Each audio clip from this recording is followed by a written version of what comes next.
Good morning, everyone. Sorry about that. For anyone who was waiting anyway. I got a bit distracted watching videos.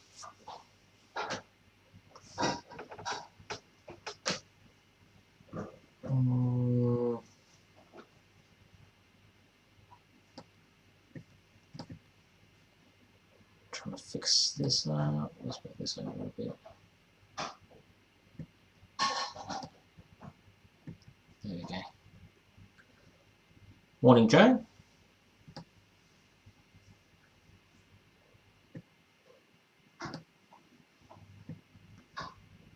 Let's just go. No.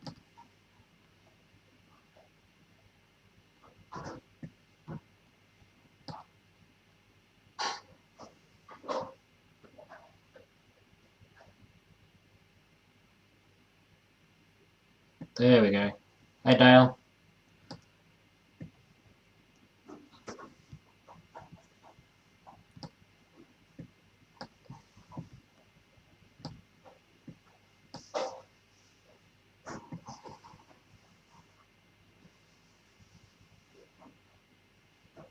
Ah.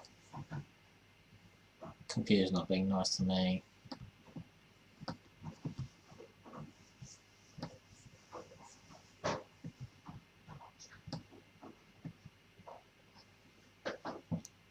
Hey, School Kilvary. How are you?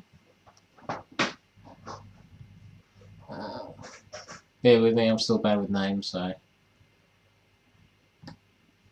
I'm getting there.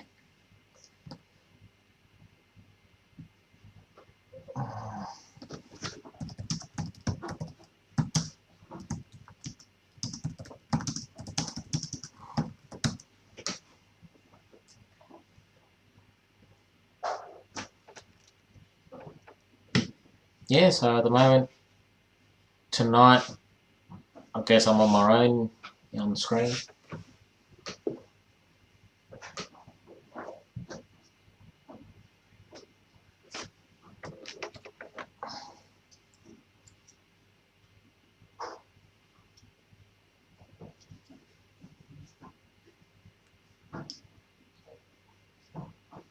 To think, Ally, now I understand what you meant by the whole April Fools.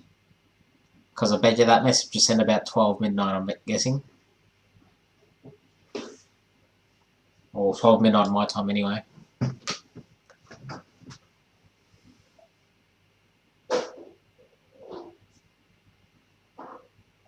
How embarrassing.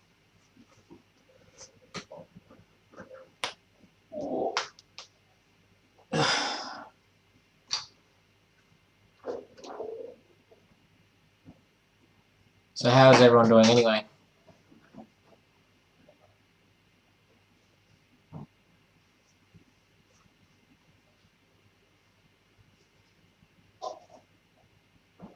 Everyone had their coffee?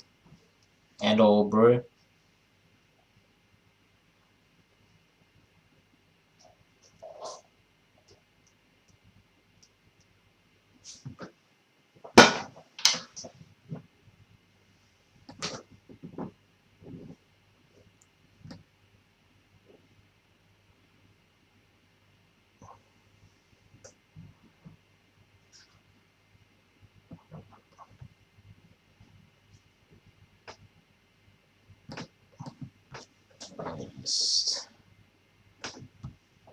Let me delete that. Let me fix that up.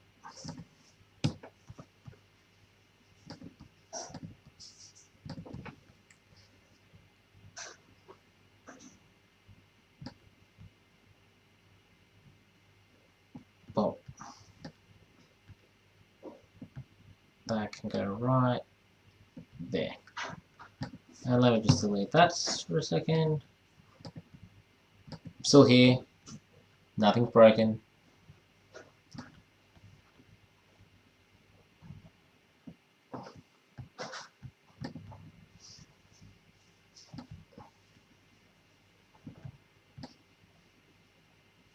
There.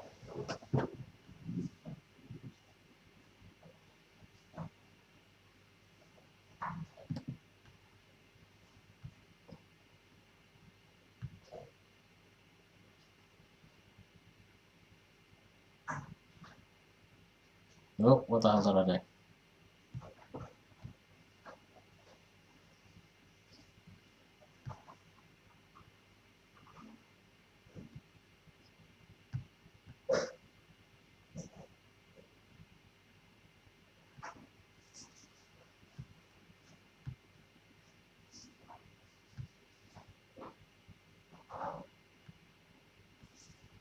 What am I doing?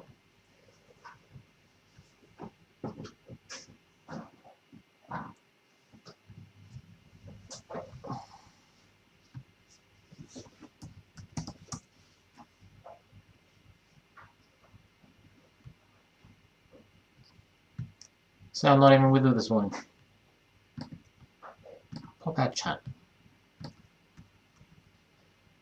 Let's move this back over here. Let's make that a bit smaller. Let's make that bigger. Let's do that. And let's go that.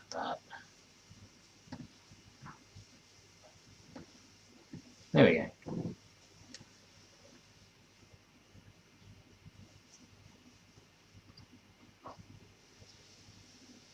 Hey RDNT, how are you?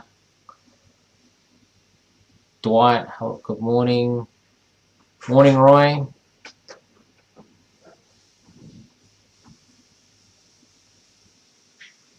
Yeah, Steve did say he had the shingles.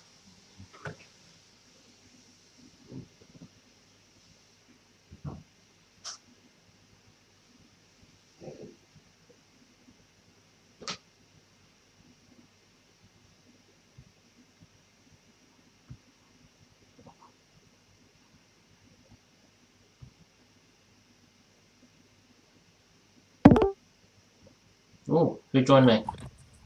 Claude! Good morning. Morning, how are you? I'm good. So better than Steve. I feel for him, man. I've had that stuff before, and it's not any good.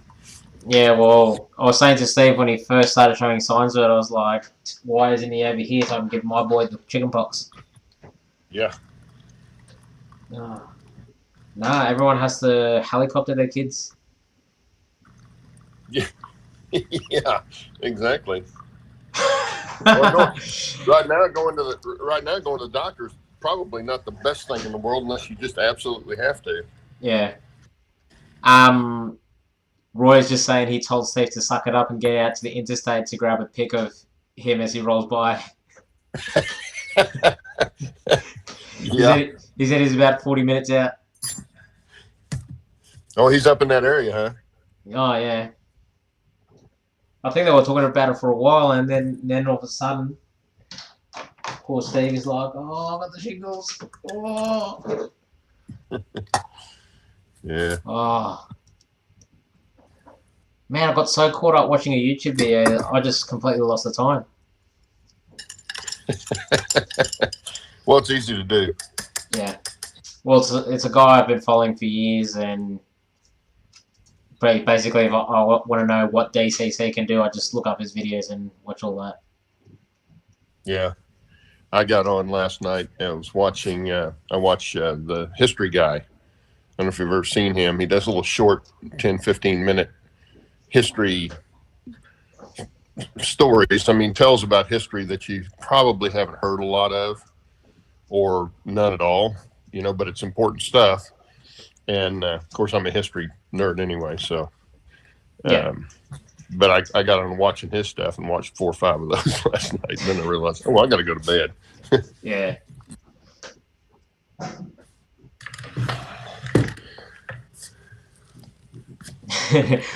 Roy's saying, I had the shingles when I was 12. What's wrong with him getting it now? Yeah. Well, my wife's been after me to get the shot, the vaccine for it. And because I've had it before. And people that have had the shingles are a lot more likely to get it again. Yeah. So, I need my camera stand. Yeah, I think I'm going to be one of those people because I remember when I was younger, I managed to catch the chicken pox twice. Yeah. So almost had the chicken pox twice? No, I did have the chicken pox twice. Twice? I didn't know you could get it twice. Supposedly it's a very rare occurrence, but no, like I got it like They were like a couple of months apart, but basically, got the, all the bumps all over me, and then I got rid of them, and then all of a sudden I was going to my mum, I'm itchy again. What's going on?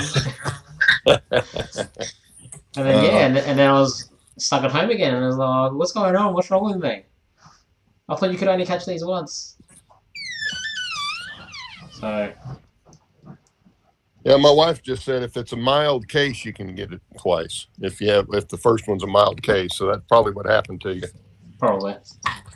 That makes a lot more sense. Oh, Shane's in. Hey, Shane.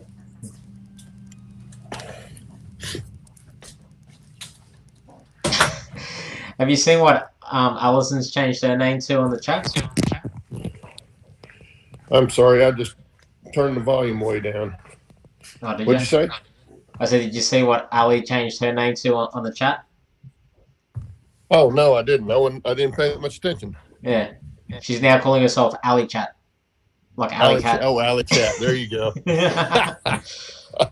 Who was it that said that the other day? I can't remember now. Well, my mother's name was Allie. Oh, that's right. It was you saying that. Yeah. Yeah, and she got called AllyCat, so she quit using Allie and went to her middle name because of that. So.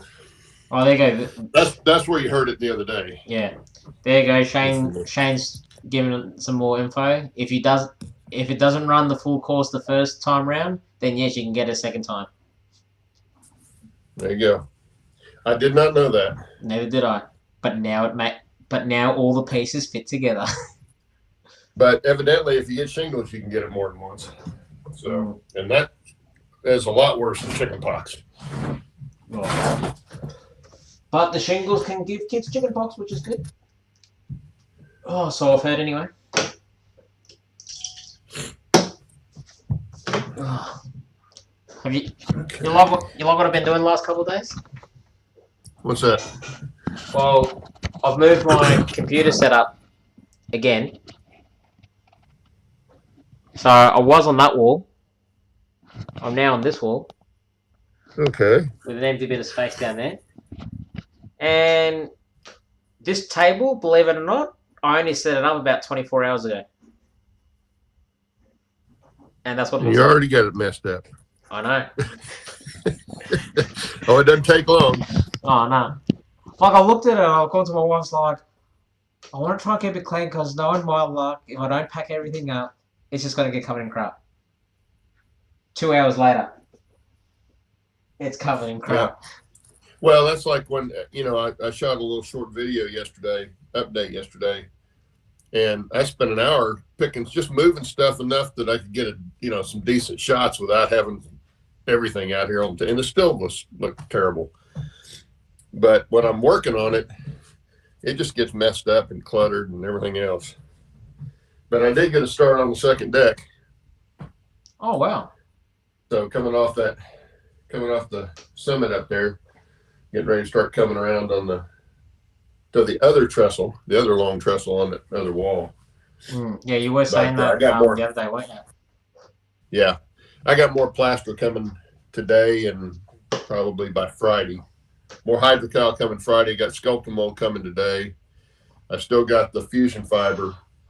But the fusion fiber I found out, I think is, from what I've looked at it and thought about it, I think it's going to be the best thing to go on last just before you put ground cover on. Actually help you hold your ground cover on. Because it looks more like what the top of the surface would look like as opposed to, using it for a base. So I'm going to do the plaster for the base. It seems to work a lot better. Yeah. And go that way. Yeah, it works all right because you don't have to be neat about it and smooth it out. Like the way it dries up in clumps as well gives it that nice rock texture as well. Yeah. So. Well, fusion fiber, it dries. It's almost like I don't know if you've ever had this down there. They used to make a wool, almost like a horsehair kind of fabric it was wool, I'm sure, for padding on carpeting before they used rubber. And that's Oh, that's the texture of it's what that fusion fiber feels like. yeah. I think I know the You stuff, know. but I haven't seen it since. I think I was like a child. I remember playing with it. Yeah, it's not been around for a long time, but unless I'm in construction, so I see it from time to time still, where they pull up old carpeting. But Yeah. uh, Dale anyway, PR guy was saying he loves the planes. I lost the what? He loves the planes. Oh, the planes. Yeah. Yeah. By the way, guys, Well, any yeah, of he you does. guys He's in? got that crop duster on his. Have you seen that? No, I haven't. Oh yeah, it's cool. I'd seen some of those at train shows where they'd have them on a module, but he's got a crop duster dusting crops. Oh, nice. Yeah, it's pretty cool. Hard to say that. I was gonna say, if any of you guys that are in chat wants to jump on the camera, just let me know. I'll chuck the link in. I'll And be right back. no, all good, Claude. So actually, I'll do it now.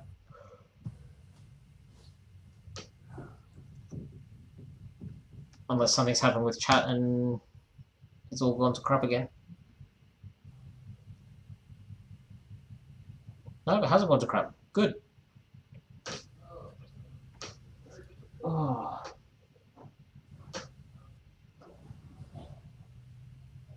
Where'd you go, Roy?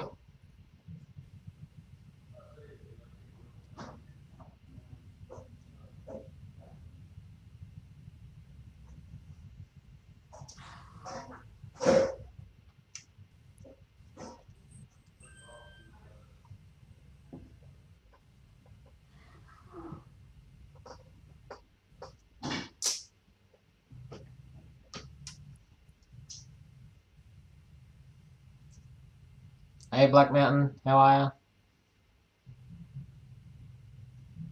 Yeah, the chat just kind of went a bit quiet. All of a sudden, I'm like, oh no, has it gone all funny again? Ah, you lost signal, did you? That explains it.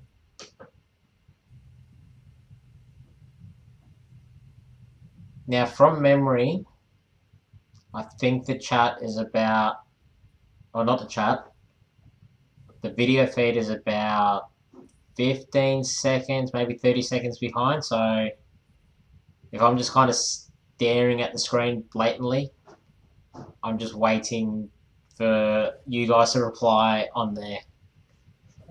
Hey Leslie, how are you? Morning, you Ferris, how are you? Put it in the garage. If we got it, it's gonna be there. I think I used it all last time we played last week.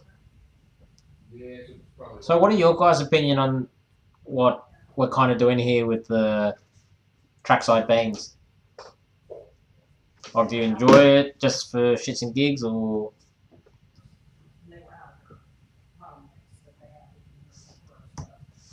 Oh, so I'm just going to keep posting that link up every now and then too.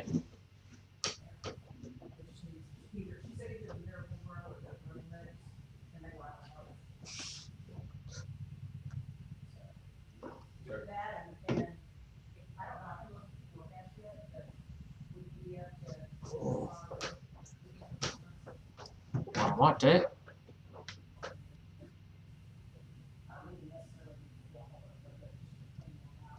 Oh yeah, your government section exercise. Yeah, me and the wife did that today.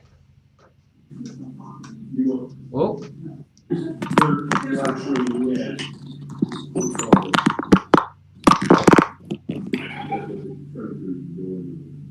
You're braving it out and you're wearing a hat, Steve. Oh my God! Yes. If you scroll through the chat, Steve, Roy says just suck it up and go meet it. Say that again. Container Man, Roy. Yeah. He was saying to just suck it up and go meet him at the highway. I just sent him a message. When is he coming through? He said he's about 40 minutes out. Okay, it'll take me 20 minutes to get there. Okay. Yeah, I'm trying to think where. a good place I could take a picture of him is? Let me think about that.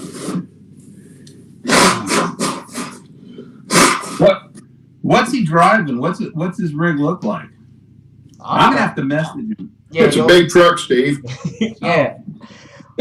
Just Thanks, Claude. just stand by the side of the interstate and wait for a guy just to pull over and blare his horn and be like, Steve! Well, you know what? Tell him there's a rest stop north of Grants Pass. It's actually between here and Merlin. Steve, you just told him just then. He's in the chat. Oh, okay. Oh, those shingles have gotten you. That's all right. Cut me a break. I've got it in my ear too, so now I'm dizzy and lightheaded and probably shouldn't be driving. But he says he's driving a flatbed. What's that? He says he's driving a flatbed. Flatbed. Okay. What colors is his tractor? I just find it weird you guys call it tractors. We just call them trucks. I don't know. Why do you call trucks bogies? I don't know. Why do you call rail cars carriages? Hang on, are you talking about passenger cars or? I don't know. Because I go by passenger cars, freight cars. Yeah, I don't know. Hey, yeah, wagons. Hey, Shannon, I did get 40 trees made yesterday. 40? 40. And I've got, oh, hell, I've got... Is my order ready yet? 8, 10, 12. Oh, sure. 14, 16, 18, 20, 20. I've got another 25 in the bullpen that I was going to trim while we were doing this, but it sounds like I'm going to go chase Container Man. Yeah. Just tell him to take a detour.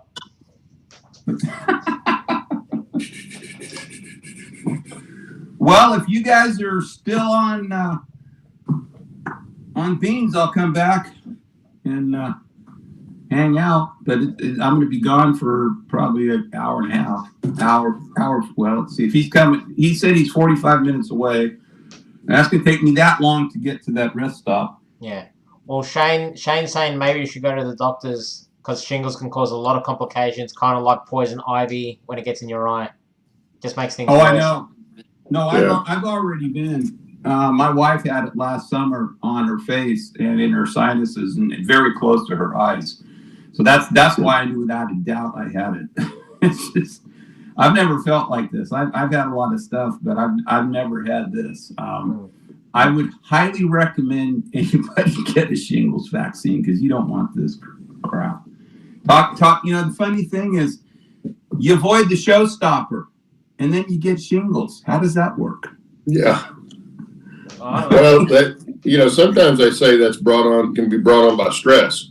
Yeah. And even if you don't feel stress, sometimes you're still stressing, and your body knows it, and so there you go.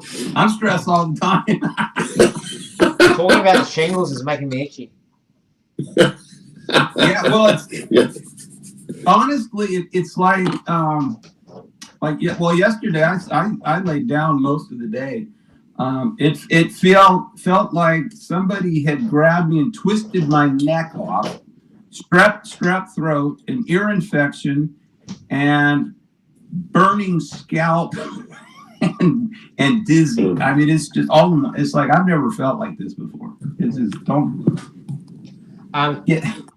Container Man Roy says he's at mile marker 80. Mile 80. Okay. Well, Grants Pass is 55. The exit I got to get on is 58, and then I got to go about 4 miles to turn around and get back on the. So the rest stop would probably be let's see, 58, 60, 61, 62, something like that. That would be the mile marker for the rest stop, Roy. So I'm driving a black Toyota Tacoma 4-door with canopy. So okay, guys. Well, then I'm gonna sign off. I'm gonna go hit Container Man, and if you guys are still here, I'll hang back on with you guys. So I got nothing else to do. I make trees. I can feel like crap inside. Hang on, inside. Well, Roy's just saying, Steve, just stay home. I'll take videos of pics as I drive by. No, I'd like to meet him. No, I can do that. I want to meet you, right? I missed you the last time you came through. You know, so. But, yeah, there's just no way I could drive up an hour last night to Roseburg. There's no way. Well, as I said to you earlier, Steve, don't push it. Like, don't push yourself. I'm sure Roy will be through again in a very short time. Yeah, well, truthfully, I probably shouldn't be driving if you don't know the truth. So. Yeah, you be careful driving. Roy says he ain't shaking your hand if he meets you. Not in your state. No, everybody's doing it. The elbow. Oh, yeah, the elbow. Also, I was going to say, I found this today cleaning. What's that? It's like a European-styled modern crane with, like, all the accessories. Oh, that's cool. Yeah, I don't want it. You don't want it? No. Let's give it away. Well, that's cool. Yeah, it operates. And you got like look, even the little knobby bit that controls the. Oh. It used to work. Yeah, I don't want it now. No, because look, like you can detach all the little four legs, like the four posts for the legs. You got the ballast weight. You got the wooden blocks. You got like the little turny tool that goes into the side of it, so you can pull the rope back in or the line. Yeah, that's pretty cool. Hey, that looked really good in my scrapyard. Yeah. Yeah, well, I'll let you guys in chat decide how you want me to give this away, and we'll get rid of it this chat or this stream. We could, well, we were talking about doing a raffle, and that could be part of it if you want. Yeah, but we'll tell everyone about that later. Okay. Did I spill the beans? Did I let the cat out of the bag? No, that's okay. Well, that's the point of this. They spilled the beans on the cat. Spill the beans on the cat in the bag, right? Yeah. Yeah. Yeah. Well, I'll tell you what, Roy. I think I'm gonna take a rain check on this one because honestly, I don't think I should be driving. Not being busy. Maybe a little bit, but an hour and a half. I think that might probably would be a good idea. So let me know when you're around again, and yeah, want to meet you. That'd be cool. That sucks. That really sucks. Well, I'm going to go cut some plywood for this upper level. I'll be back in about 20 minutes. Yeah, that's all good. All right. Is that good? I'm just gonna make trees, I guess. Yeah. Well, I was gonna say I'm gonna keep posting the link up for the whereby if whoever wants to join in, just click on that link. If you've got a web camera, jump in, say hi, make a fool of yourself like we are. It's pretty simple, even if you got an iPhone. That's what I do. I mean, I just punch in it, continue with my browser, and voila. Yep. It's all good. You know, it's amazing how a layout swallows trees. You know. I think Brian and Claude are in trouble because Claude's got a lot of stuff to cover. Yeah. Actually, was funny because I'm not sure if you noticed, Steve, but I was maybe about between half an hour and 40 minutes late on starting the stream. No, I didn't. I woke up, got the dogs going, the wife off to work, and I haven't seen it. I didn't even know you guys were live yet, so I said I was going to jump on, and I could feel like crap inside. I might as well feel like crap out here. No, it was funny because Ali was saying, because Ali posted a thing saying no live show ? And I'm thinking to myself, what do you mean? And then I look at the time, like, whoops. So I'm like, oh, well, I better start this thing up, and then I realized I didn't have anything set up. So I'm like, oh, there goes another 10 minutes. So finally had everything set up, went online, and yeah, and surprisingly, everyone started piling in. Well, hey, Wilma's on. I just want to say hi, everybody. I mean, thanks for hanging out with us. It's kind of fun. Hey, Wilmer, how's it going? Not bad.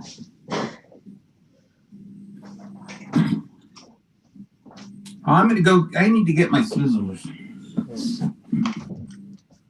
Who wants to see a tiny Dakota?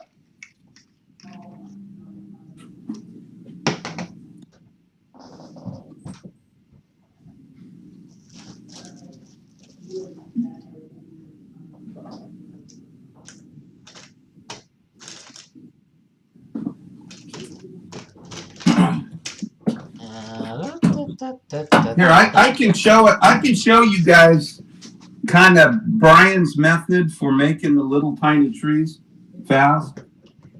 Actually works really good. That'll probably be the best comparison. Hey, Steve, do you want to see one of the tiniest Dakotas on the market?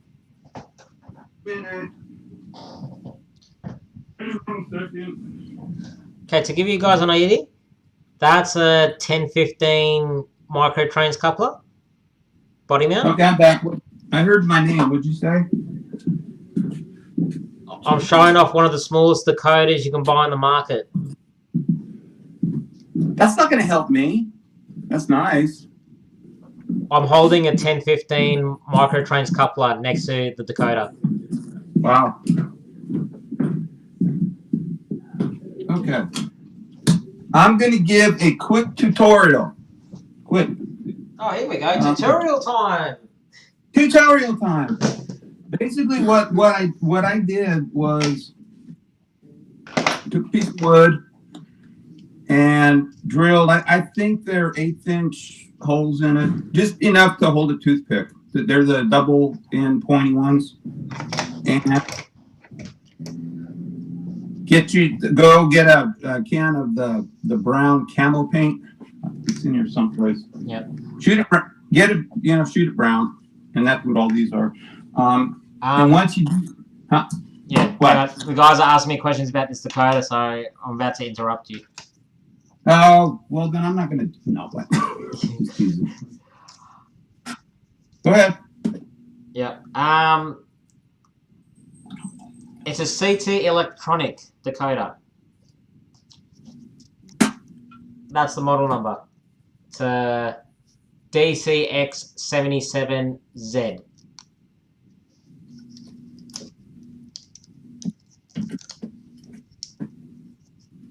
And to think I bought 2 of them. Wow. Yep. They're going in my 2 truck trays. And the same company, from what I remember reading, have the world's smallest sound decoder available. Which is the same sound decoder that there is a guy on YouTube somewhere who's got an N-scale 2 truck tray with sound. Awesome sauce. I can't say that. I think that's a patent. Copyright. Also, does anyone have a tender for that?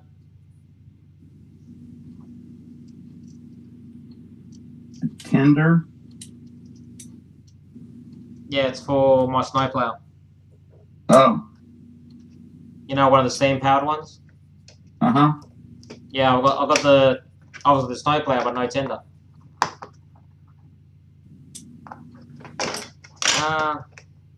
Jesus.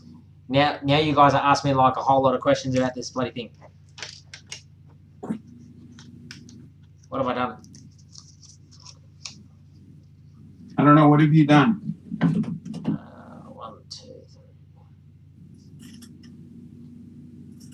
It's a 2-function decoder, and from memory, its amp draw is about 0.8. And I pay. Oh, fuck.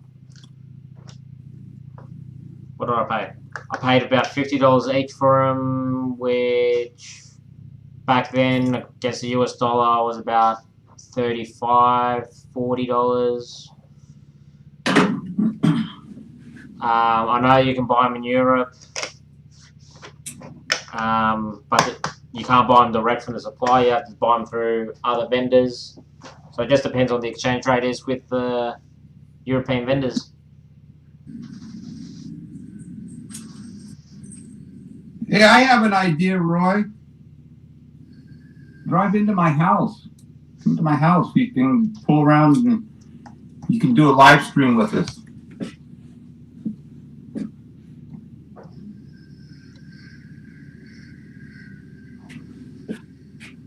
I can hear Claude soaring in the background. Sawing? Cutting up his lumber. I know, yeah. You just said sawing. Yeah, SAWING. Right.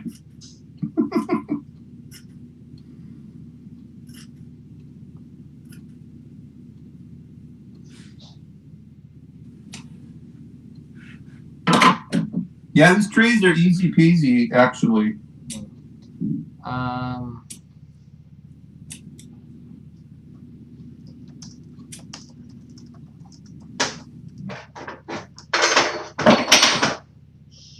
Uh-oh.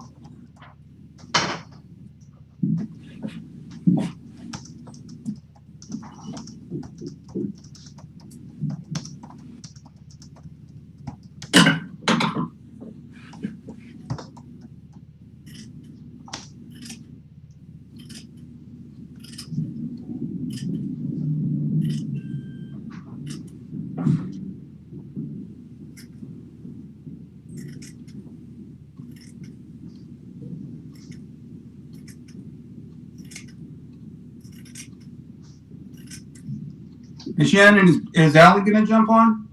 She's just in the chat at the moment, but I know she said she was talking to her brother and father as well. Good morning, Allie. And good morning to anybody else in chat. I'm not sure who's in chat, but thanks for hanging out.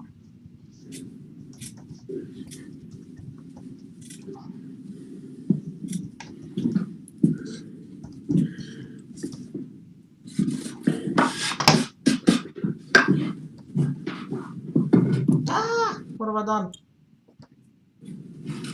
Nothing.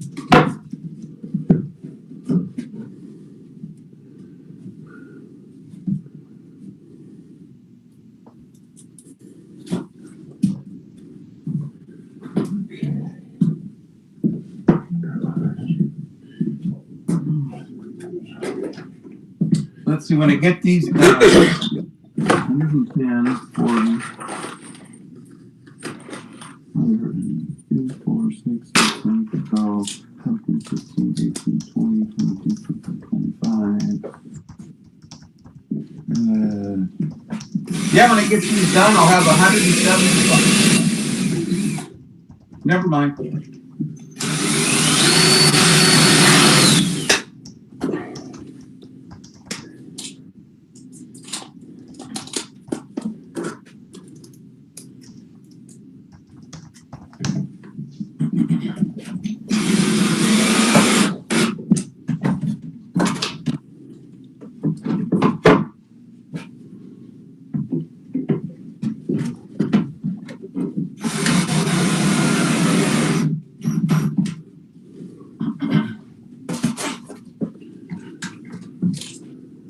You're better off finding him on Facebook. I don't think he's got an actual web link.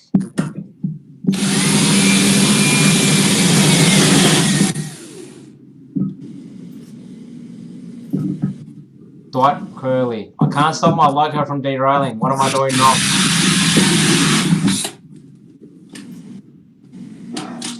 Oh, what are you doing wrong? I do not know. Because I don't know where it's derailing.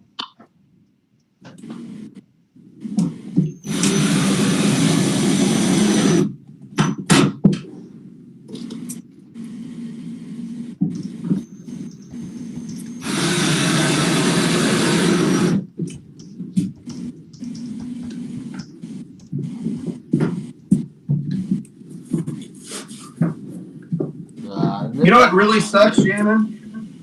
Vacuum cleaners. Well, that too.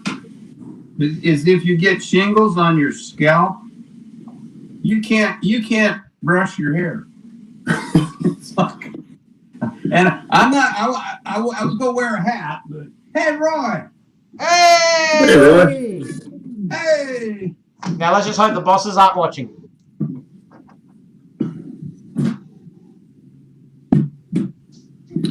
Hey, Shannon, Yeah, Claude? mute me for a second. I won't turn the vacuum on. I'll just mute you. If I can figure out which screen I'm on. Damn it. I'm not. I would go wear a hat. Muted. There you go. I can't hear Container Man. Hey, good morning, Roy. I don't hear anything. I don't know if he's still setting up or what's going on.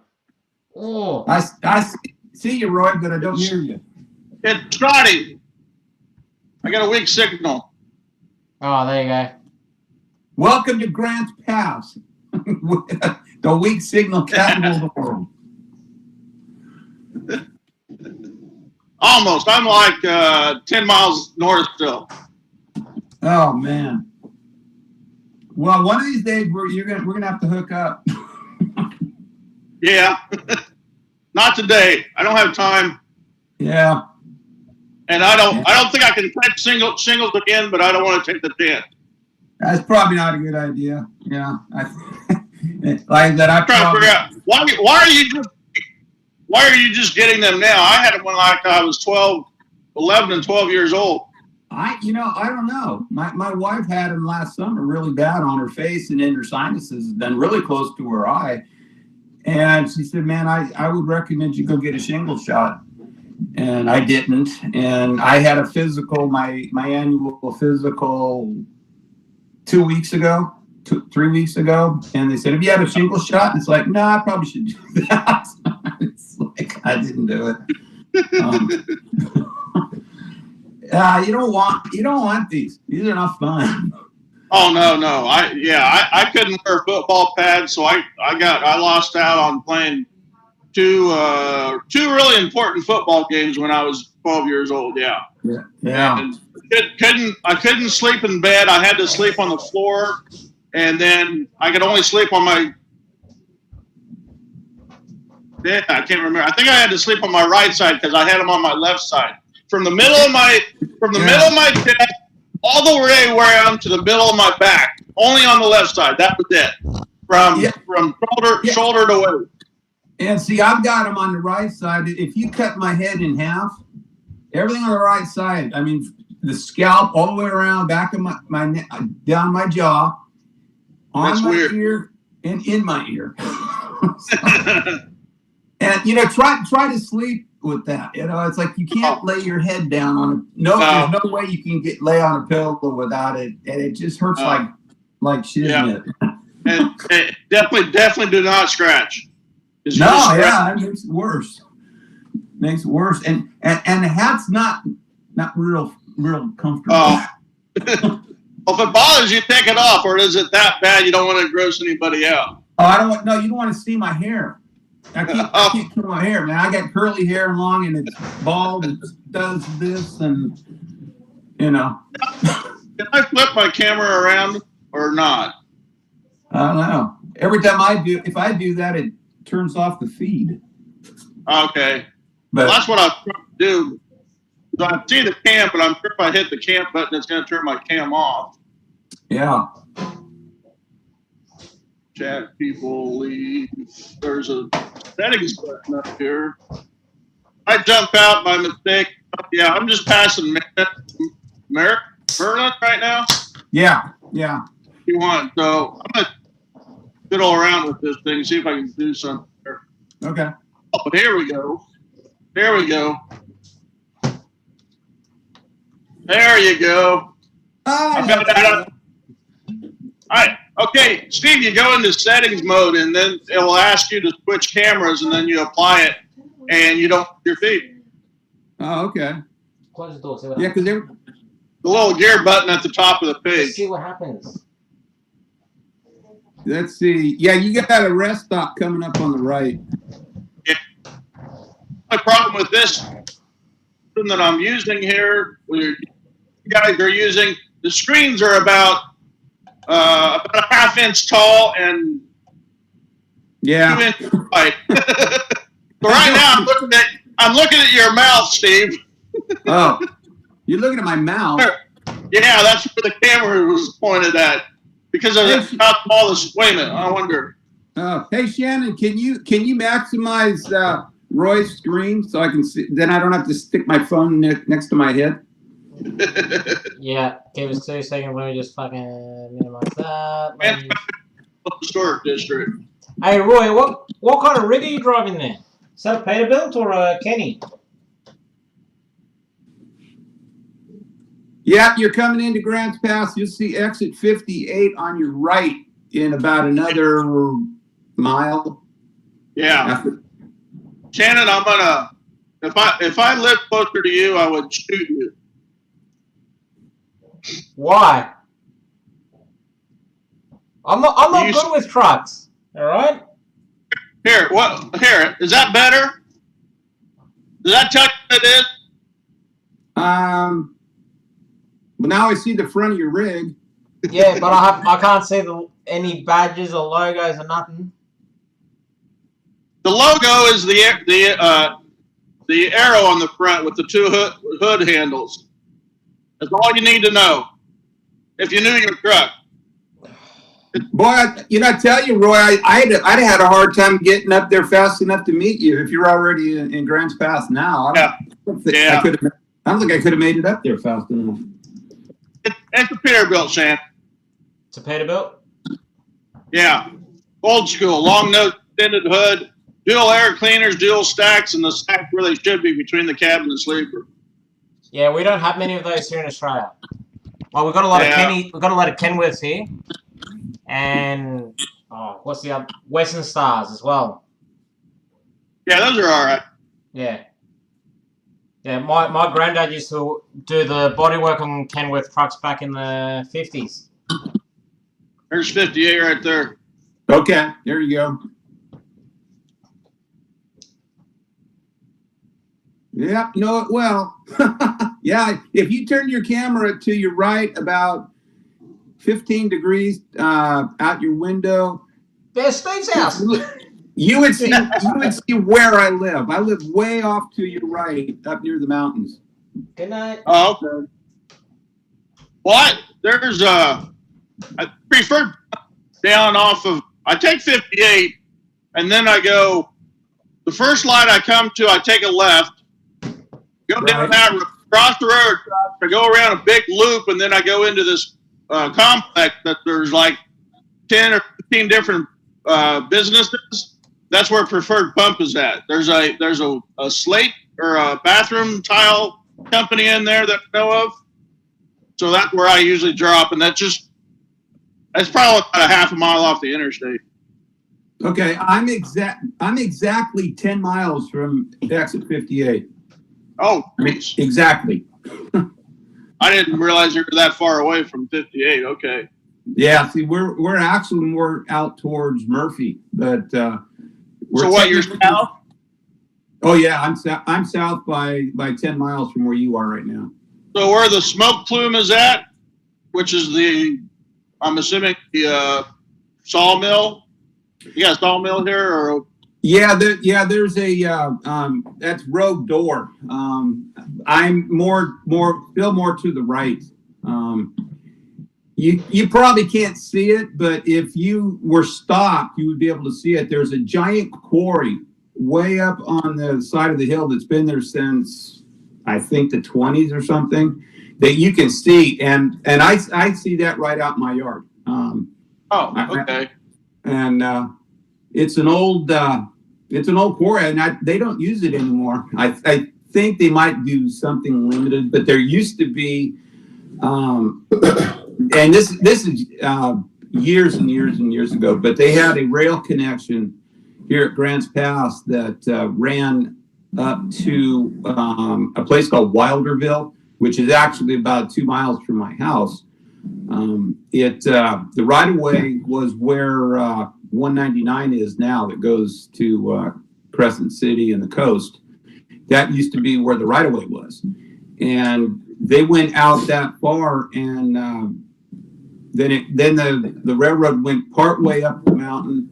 I've never been able to find it. I've looked for old indications of where it was. A lot of it's private property, so you can't get up there anymore. Yeah, right. But they used to truck down the rock from there, load it on the trains, and bring it down. But there was that rail line, I think, was abandoned at some point. I don't have the year, but I know there was a flood in, I think it was 54 here. The Rogue River took out the trestle that crossed the river right there downtown, very close to where that smoke plume, that steam plume that you're seeing is, and that basically shut the line down permanently, and that's when they ripped it out and put in 199. But I know there's got to be old railroad artifacts up there someplace, but I've never been able to locate where it is. A lot of it's BLM land, but to get to the BLM land, you got to go through private property, and it's really hard. But the funny thing is that I've been to that quarry twice since I've lived here. I moved here in '96,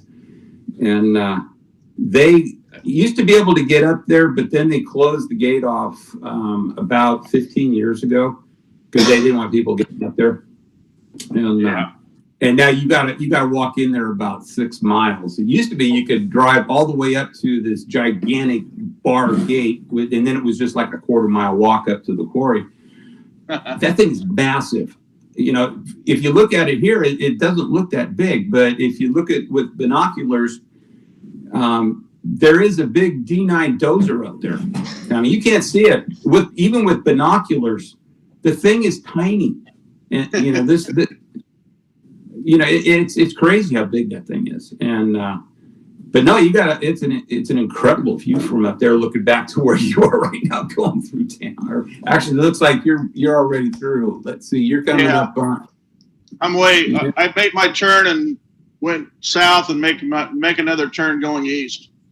Yeah, you'll be coming up on Rogue River here pretty quick. You'll see if you look up on the hillside to your left, you'll see two white R's, RR, up on the hillside. It's starting to get foggy. Hey, Roy, when you get to Rogue River, look on your right, and you'll see a big concrete arch bridge that's going over the Rogue River. Okay. That thing, when they made that, there used to be an old, your typical Oregon arch girder truss bridge that they were replacing. And I can't remember the weight on that bridge. That thing is solid concrete. It took them three years to build it. They built it next to the other bridge in place for like 3 years. And when they finally got it done, because that's an important crossing right there for the river, so they couldn't close it down for very long. But they took a weekend when they finally got the bridge done. They took down the old one and slid this one into place. It took I think it was 36 hours to slide that thing, with all the jacks and stuff. But Cool. that was interesting. It's a cool bridge. It's kind of an icon now, but yeah, you'll see it on your right when you when you get to Rogue River. The freeway will start to turn to the right. You'll see Murphy Plywood on your left. Before you get to Murphy Plywood, you'll see that bridge on your right. And if you're lucky, let's see, what time is it? Oh, you won't see the Grand Path road switcher going through there. They don't leave until about 9 o'clock.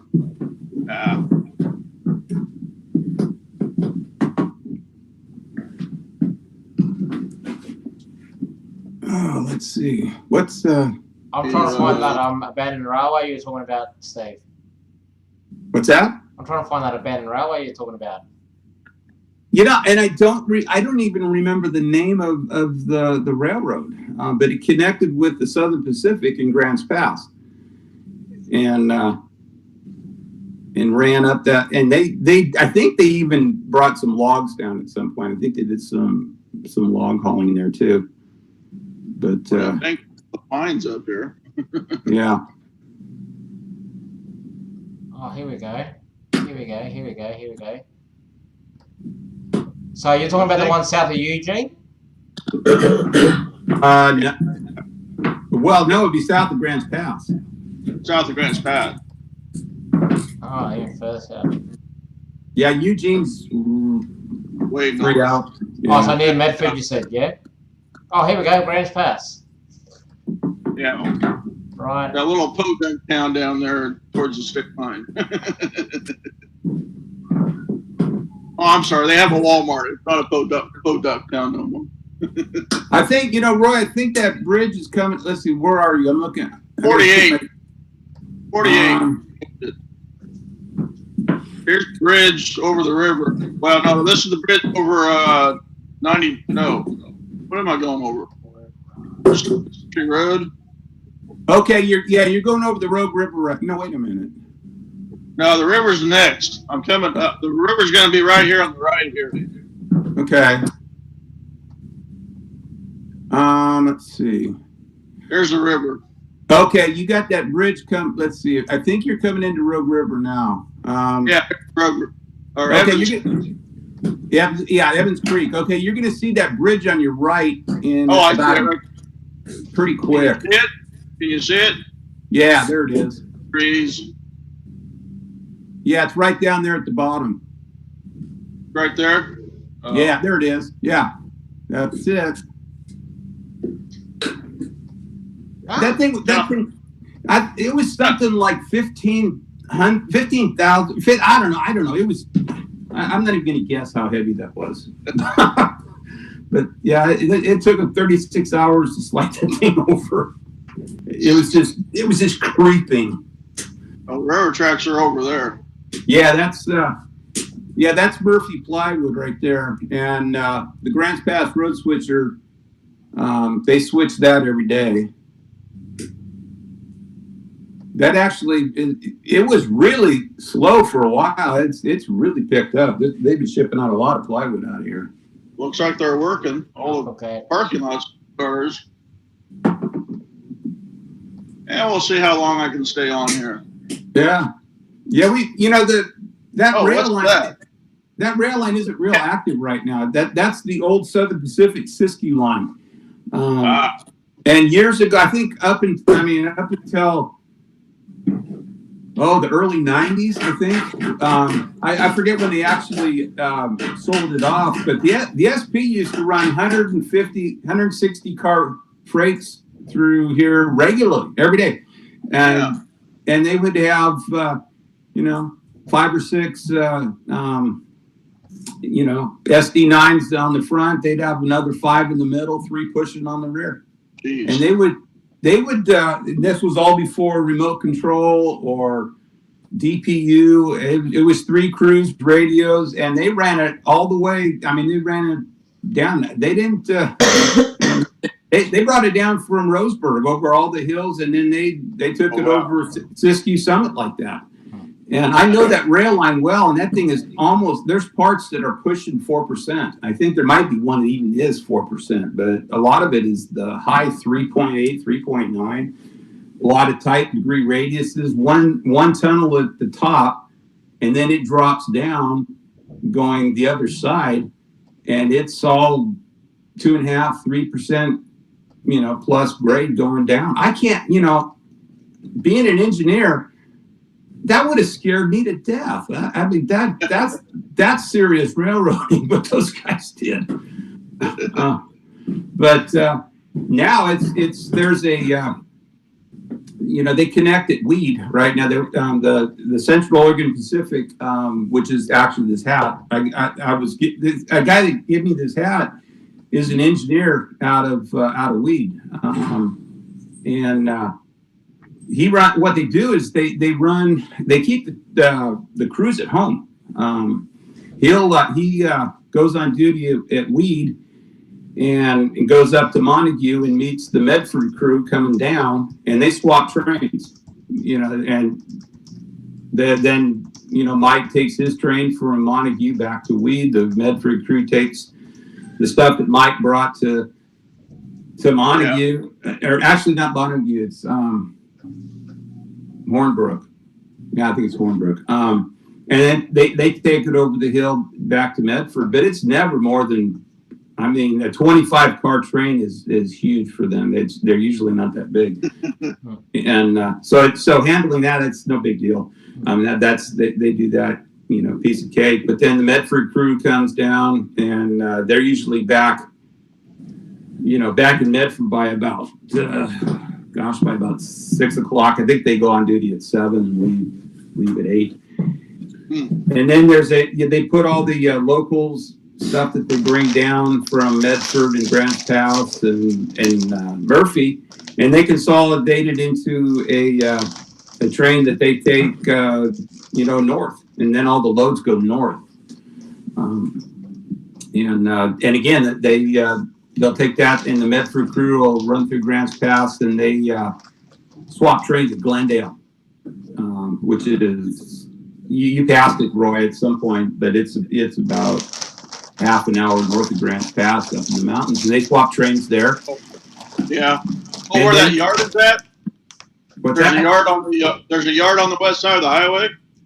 Is that just right north of Roseburg, or further north? Yeah, that's in. Yeah, I know what you're talking about, but the crews go on duty in downtown Roseburg. Okay. I'm not sure what they do in that yard. I think that a lot of that stuff is, they store there and switch there. But the Roseburg crews meet the Medford crews at Glendale, and everybody swaps trains, and then they go back home. So everybody's home, and they don't work. They don't work weekends. Was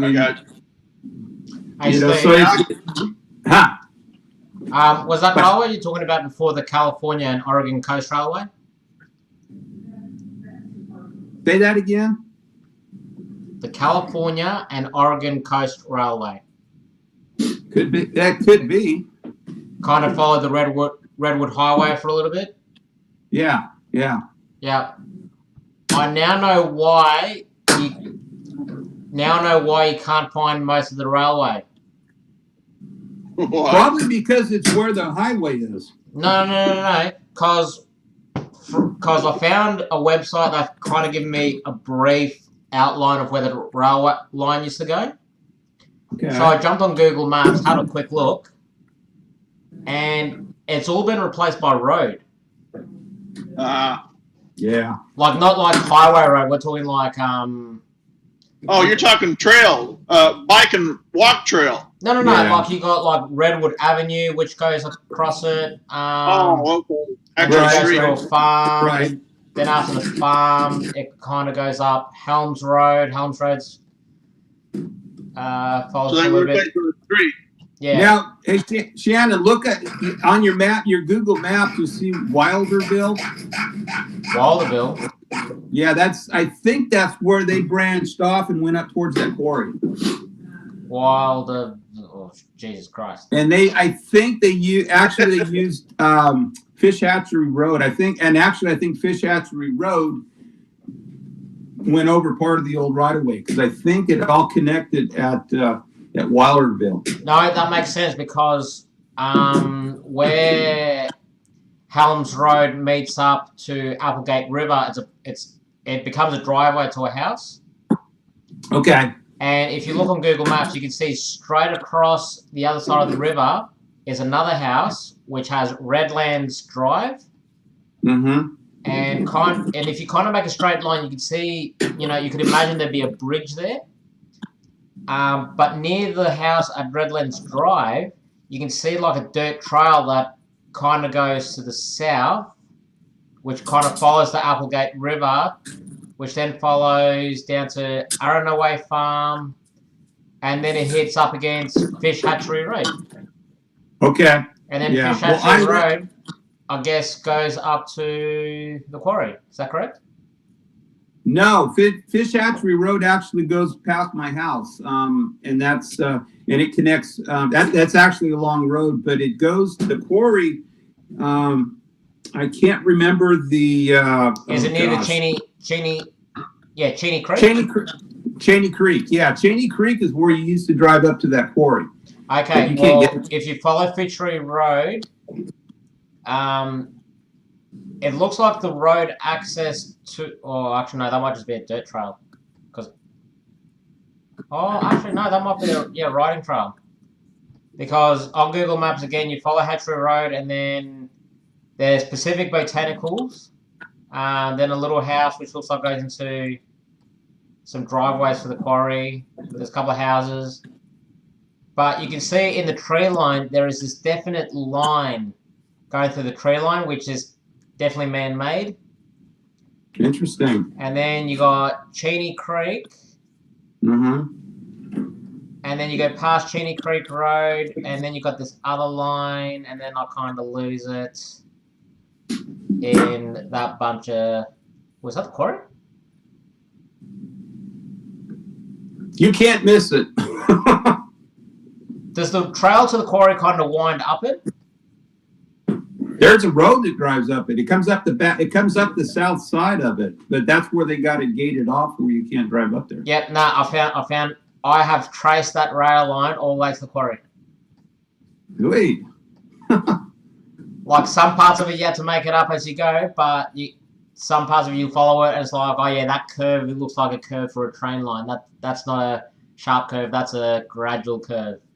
So they actually ran trains up there. That I didn't know. That's interesting. Well, I don't think they ran trains all the way up because I've got this gradual curve near Cheney Creek. Right. But I'd imagine there would have been... What is that? That looks like private property there. Well, see, that's a problem. Most of it's private property. Yeah, but I'm looking at this one property, and this property looks big enough for a small yard. Oh, okay. Hang on, I'll see if I can share the screen. Where am I?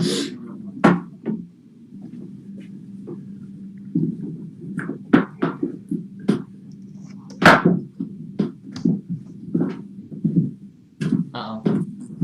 Okay. Let me just go to it. There we go, share screen. Chrome tab. Share. Okay, are you able to can you see that, Steve? Not yet. All I see is black. Oh, there we go. Yeah. Make it. Yeah, hang on. I've got like that many screens opened up on my computer right now. I'm trying to navigate through them all.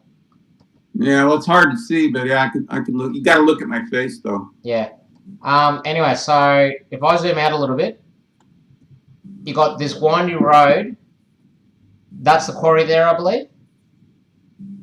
That big. Yeah, it's got to. Yeah, it's got to be. Okay, yeah. so if I zoom out a little bit, you can kind of see this line right through here. Uh huh. Now, if I zoom in a little bit. Now is that the north side or that's the north side? Yeah. Okay. But yeah, it looks like all like dirt tracks and whatnot. Right. But it's a bit unusual for all these dirt tracks to kind of follow this straight line down here. Could have been an old fire break. Possibly. Right. Or there could be power lines in there, although if it's power lines, it'd probably still be cleared out. Yeah, I know there's still a lot of logging up there. Yeah. Anyway, so you got this private property right here, right? You got Right. Now, if you zoom out a little bit, you got this trail right here. See, look, because if you follow this trail kind of comes off the side here as well and goes into here. So this possibly might have been a small yard. But then you follow this down, follows along Cheney Creek Road. Right. You come across Cheney Creek Road. Now, Cheney Creek Road goes to the right, but this trail, you can follow it to the left a bit. Comes through this tree line here. And then you got this property. And then you got this other line coming through the trees through there, which then follows around, following Cheney Creek. Comes down. You got another property. Then you got Fish Hatchery Road.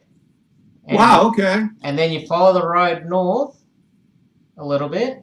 Where am I?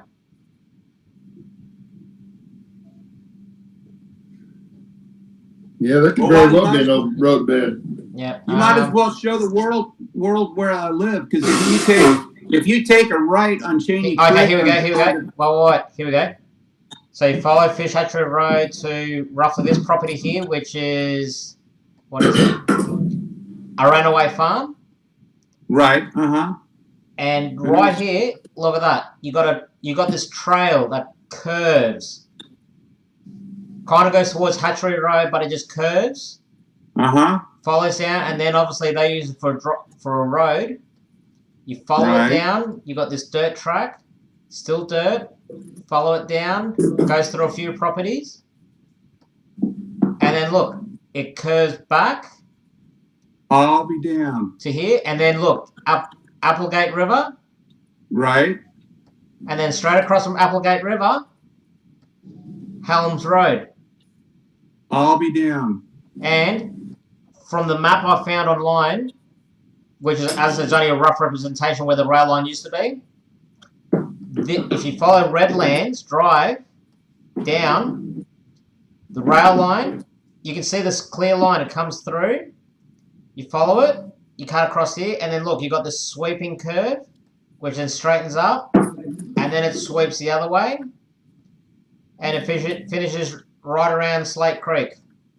I'll be down. You're right. So a lot of that rail line, they replaced it with road. A lot other parts got used up in private properties for, driveway access and whatnot. But there's still, no wonder I could never find it.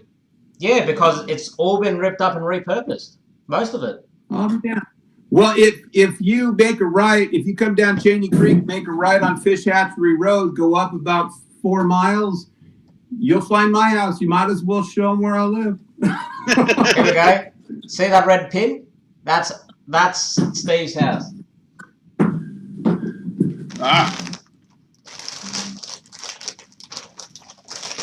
I'm not going to zoom in, Steve, because I'm not going to show everyone the world where you exactly live. But you pretty much did already. Yeah, they'll find me.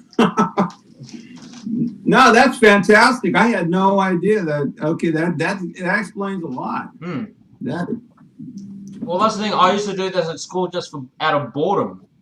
I used to Google abandoned rail lines, and then I go, okay, let's see if I can find it, and let's see if I can trace it back. And I used to trace. I still do that. Well, now I'm going to have to jump on Google Maps when we're done and go look at that myself. And then I'm going to have to go pound on doors and see if I can get permission to get on some private property to look for stuff. Oh, yeah, with what, like a metal detector?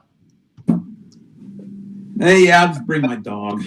He's good at finding crap. It'd be all gone. You wouldn't find anything, I bet. If they repurposed it into roads, Yeah. they'd have to rework, if it's wide enough for 2 vehicles, you're not going to find nothing. Well, but a lot of those Forest Service roads, once you get up Cheney Creek, a lot of those Forest Service roads, you can get to them. And if you know where the rail line used to be, there's no way they could have used every part of the main line as a road. So there's got to be some spots up there where the main lines somewhat still exists. Maybe, I don't know. Because the line went up to the quarry, do you think they used made ballast up there and brought it down? Used it on the railroad? It's possible, yeah. They could have used that and crushed it. My question, what I'd like to know is what kind of power they use, because that's a steep grade going up to that quarry. Hey, probably a little twister, That could be like an elevator system as well. Well, I wonder if they were running shades up there. No, yeah.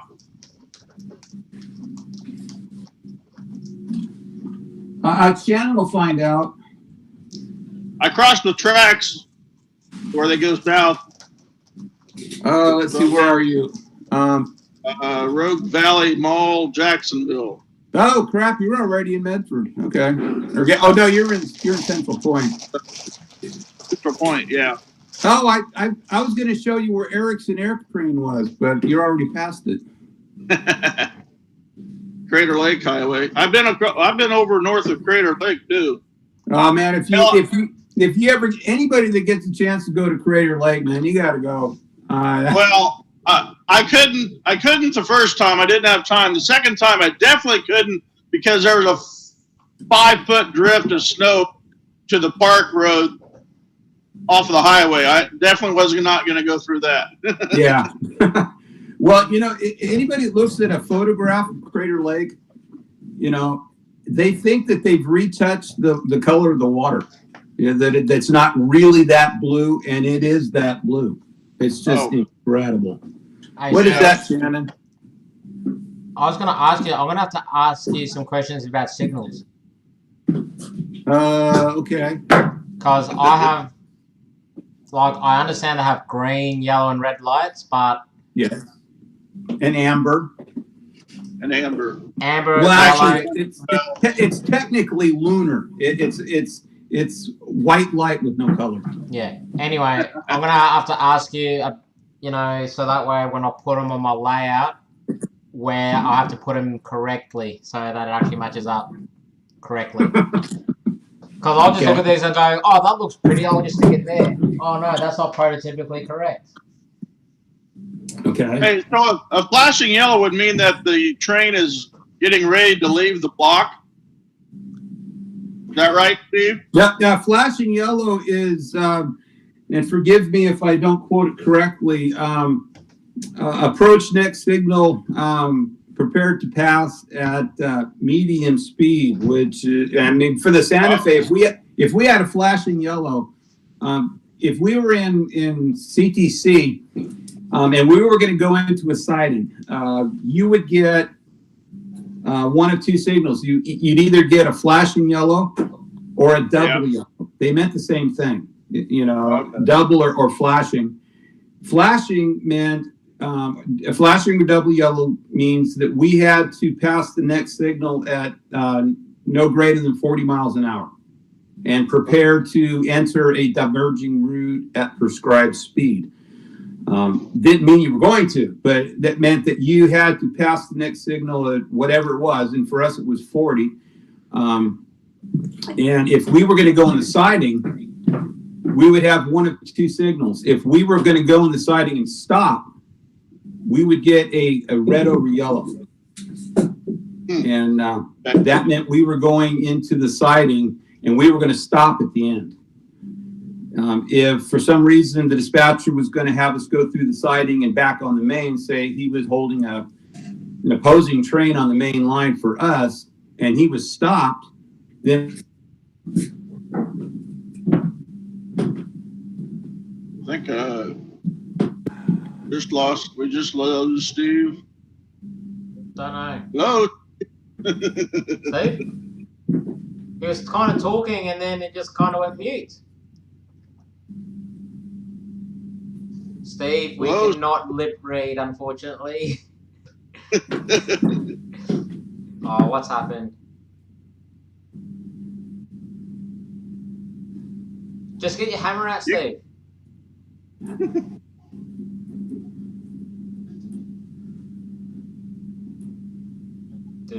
Oh.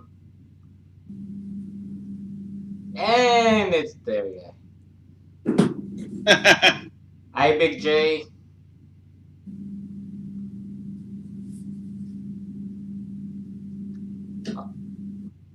You're gonna try to come back again? Gary Walters. There we go. So Big G is Gary Hello. Walters. Hey, Steve. Okay, I'm back. I'm back. Hey, Oh, Roy. somebody else. Gary Walters says he loves the action from your camera angle. Oh, yeah. Me? Who? Me or Roy? Oh, me. Oh, okay. Yeah. Hey, Steve, I was gonna ask you, what's that? There's a castle, like a moss castle, just coming out of Rogue City. What was that thing? That is a monstrosity. I don't know how they got permits to build that thing because it stands out. It looks like crap. It's a Russian. Yeah. It's a Russian temple. It's like Okay.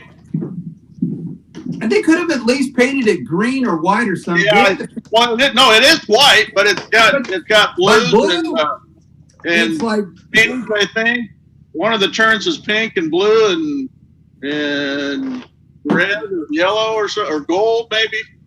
yeah, with the Russian kind of tower things on it. It's like Yeah. I mean, I'm not prejudiced or anything. I got no problem with that. They can build whatever they want, but that thing just stands out like you hit your thumb. I saw that. And what the hell? Sorry, my alarm went off, and that's what disconnected. I've got it set for taking these flipping horse pills every 4 flipping hours, round the clock, for 10 days. Anyway, back to what we were, Shannon. Yeah. I think what I'm basically, I think I said that, if the dispatcher was holding a guy on the main line and we were going to go around him, we would get the flashing yellow, double yellow, and then the turnout going into the siding, we would have a red over green. And that meant that we proceed through the turnout at prescribed speed, which was 40. And we're going to go right at the other end of the siding. We would get on the siding and see a green and just keep right on going. And a lot of people were surprised that you can take a freight in a turnout at 40 miles an hour, and you could, but it also depended on the locomotive you were running. Some of them didn't like to do that, and I think the worst were the SD45s. I hated having those. They The SD45s. yeah. There's something about them. I don't know. Even the FP45s and the F45s, the CAL units, they're basically the same thing with the CAL. Going through the yard at Richmond, we get to pick up the power at Richmond and go up clear track in the yard and tie on our train on the east end of the yard. And I don't know how many times I've looked in the rear view mirror and seen this kind of stuff going on with the power. And the big CAL units, the big FP45s and the F45s, the 5900s, you swear they were going to hit the top of the car on the next track. They were rocking so bad. I don't know how they stayed on the track, but those guys did not like going through a turnout at 40 miles an hour. They were not happy. I think the worst riding units I ever had, and everybody loved them. You know, the rail fans absolutely adored them. Were the brand new super fleet locomotives, the 100s, the TP60Ms. Those were miserable locomotives.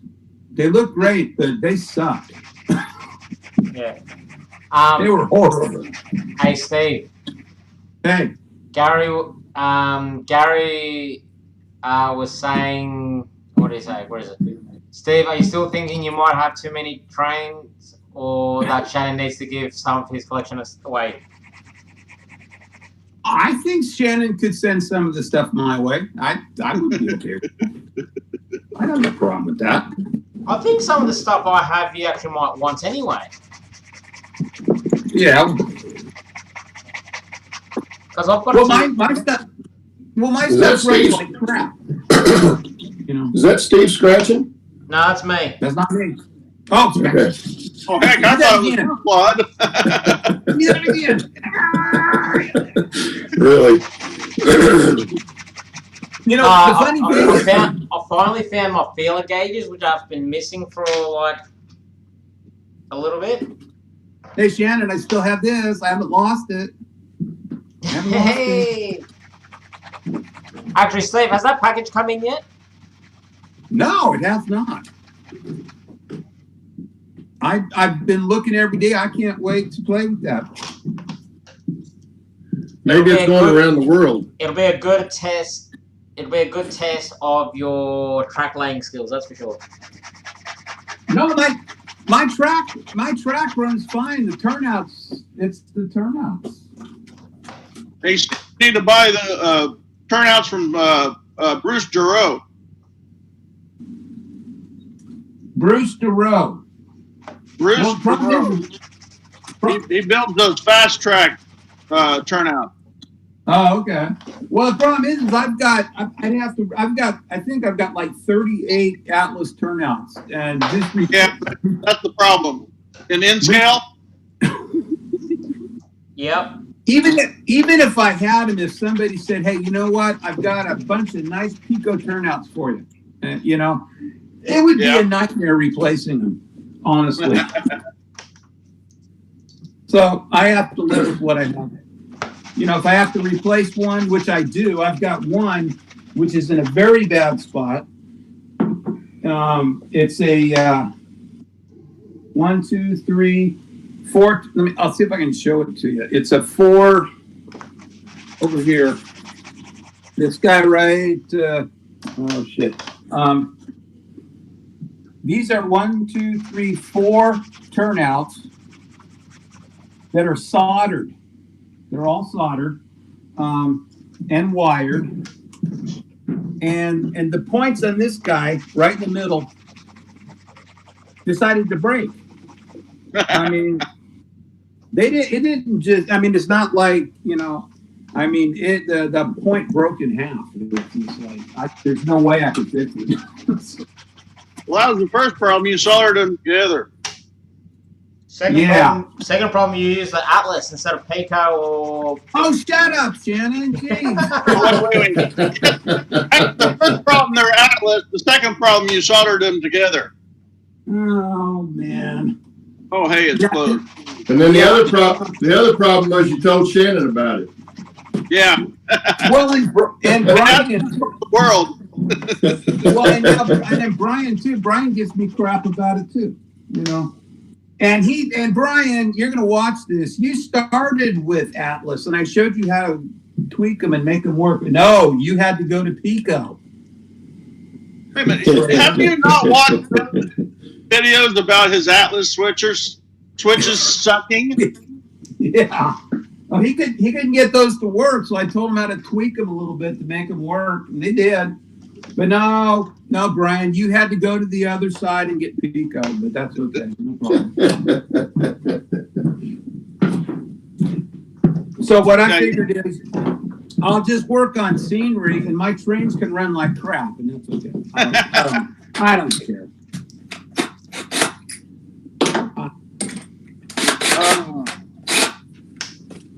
Yeah, the mountain's got light dusting of snow up there. Yeah, the snow levels were pretty low the last couple of days. Not low enough for us. But, yeah, it ain't a lot.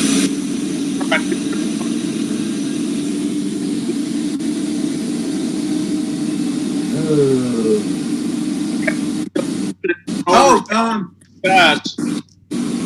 I don't know if everybody knows this, and we probably will tell you guys on Saturday morning, but Claude and Allie are now part of the Back on Track team. They've been a pretty huge support. I mean, Claude has jumped in every time, and Allie, so it's like, why not? So we got 2 new members of the Back on Track team, just to let you guys know. Come on, give him, at least tell him how to come in. He's still listed as a guest. I have my name up there. Yeah. He's still only a guest. Count, Roy. He didn't know how to spell it. Ah. No, I don't know how to spell hardware, so now you. Oh man, Roy? How often do you get up this way, or down this way, or over this way, or whatever it is? It just whenever the loads come this way. Okay. Yeah, And remember the last time you were here, you were stuck in Grants Pass for a while. I didn't even know it, man. We could have gone and had a beer somewhere. No, I wasn't stuck. I showed up an hour early than what the company opened up. Oh, okay. No, when I was stuck up in Portland for 4 days. Oh, crap. I wasn't going to drive to Portland. Well, if you ever get to Grants Pass and you got time, we'll go out and have a coffee or whatever, man. If I come back this way with the drop for Grants, I'll make sure I show up an hour early, or 2 hours early. Yeah, make sure you're early. Yeah, we'll go have some breakfast somewhere. If it's first on my morning list, yeah. Otherwise, if it's second drop, then I won't be able to stop because wouldn't have time. Yeah, well, we'll make it happen one of these days. You know, I guess since there's a rest area, yeah, that'd be great. Well, there's you've got that. Really, there's only 3. Yeah. Hang on. Is that you, Shannon? No, it's not me. I just moved to Claude because he's vacuuming, but Container Man I think's dropped out of reception. Oh crap! Okay, yeah, it looks like he has. Oh yeah, he's climbing the hill, going over the path. So yeah, he's not going to get much up there. Would anybody like to learn how to make the little trees real fast? I can show you. Yeah, show him how to make the trees. Say that again. Yeah, show him how to make the trees. Okay. I'm a bit unhappy right now. Why? Well, some sort of liquid's got onto my feeler gauges. I just tried cleaning them up, and it really hasn't done much. So now I have to get myself another set of feeler gauges.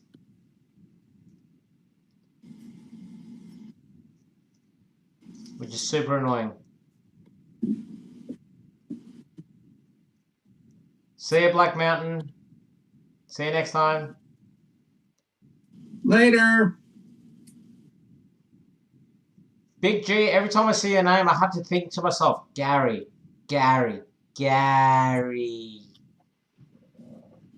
Shannon, how many people are in chat? I'm just curious. Hang on. Ugh. What? There's currently 9 viewers. Cool.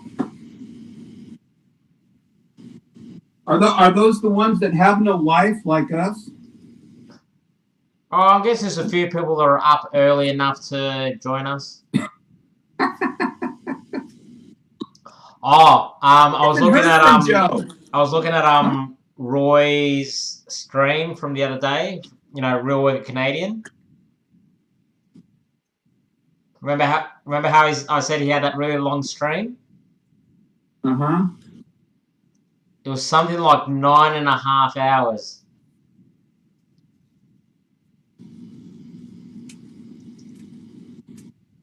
Yeah, I don't know what I think Joe's been just super busy with family and work and trying to. Yeah, I know Joe's been fairly busy. Because that's half the reason I'm doing this cleanup is because, like, I moved the layout out to the family room because we just had this whole bunch of dead space that we weren't utilizing. So it's like, all right, let's rearrange the lounge room a bit and put something in it. And we're like, bugger it, we'll move the layout out there. So I did that. Now sorting out what's going to be now the study.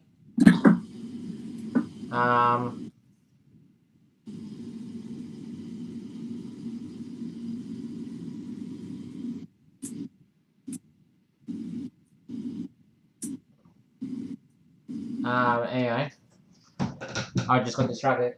But the upside is, like, I got my display cabinet over here. Not sure if you can see that, Steve. I wasn't looking. I wasn't paying attention. What? So I got my display cabinet over there. So. Oh, nice. So once I rearrange that again and make it all pretty again. Is that all the stuff that you're going to send me?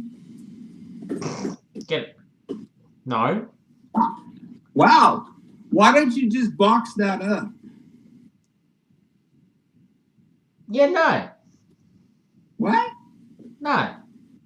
No. You can't have it. Boy, that was a quick no. Yeah. Actually, there might be something in there you can have. That was an awful quick no.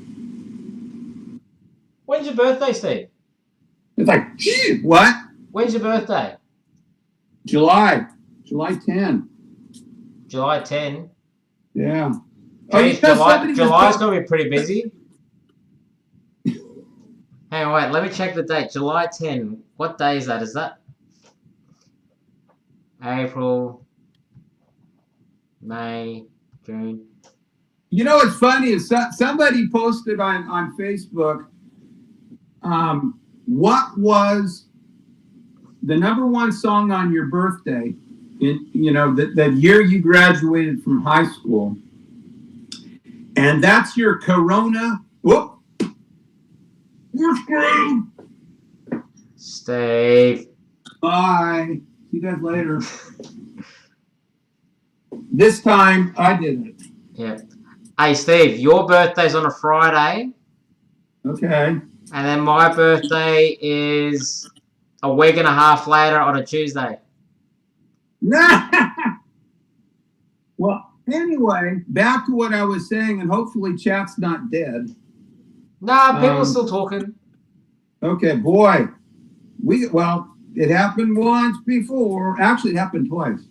But anyway, if you figure out that they were posting whatever your birthday, the song, #1 song on your birthday, the year you graduated from high school, that's your showstopper theme song. Okay. And I looked mine up, and mine was the Captain and Tennille, Love Will Keep Us Together. Now, is that appropriate or what? Yeah. Claude's having a good laugh. I've got to unmute him. Hey, Claude. Yes, sir. What's your YouTube channel name again? It's Cowboy Valley.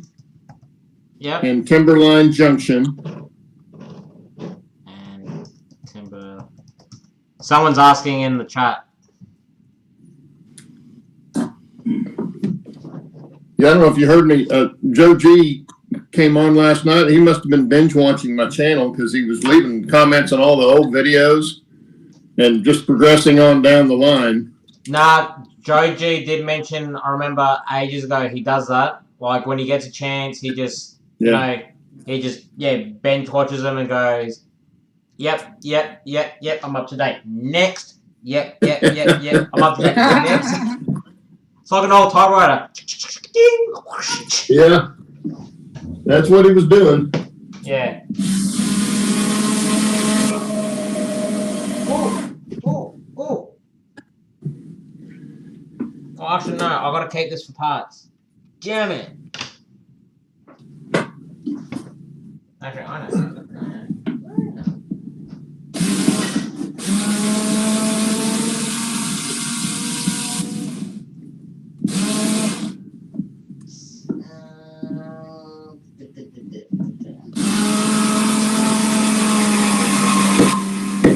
Oh, hey, Steve. Hey, Shannon. You know how you can do those keychains?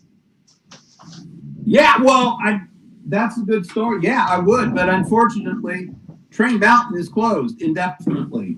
Yep. So Anyway, I can't get up there. I don't know to make them right now. They've shut it down, and people are not very happy about it because they've got stuff up there, in their storage containers, and talk is the way it's worded from our wonderful governor of Oregon, having parks and stuff closed. They could be closed the rest of the year. I don't know. It depends on how long this situation lasts. So yeah. the keychains are on long-term hold. I got a brand new. I mean, that's what really ticks me off. Is that I procrastinated for over 2 years to get that locomotive painted. Got it done. It's beautiful. I can't get up there to run it. Yeah. Yeah, that turned out really nice. Yeah, it did. You did a really good job there. Truthfully, it turned out better than I was expecting. I was really happy. Oh, yeah. Anyway, Steve, so the reason I bring that up is when I was cleaning the stuff out, the reason I got the idea is because ages ago I bought some from the States.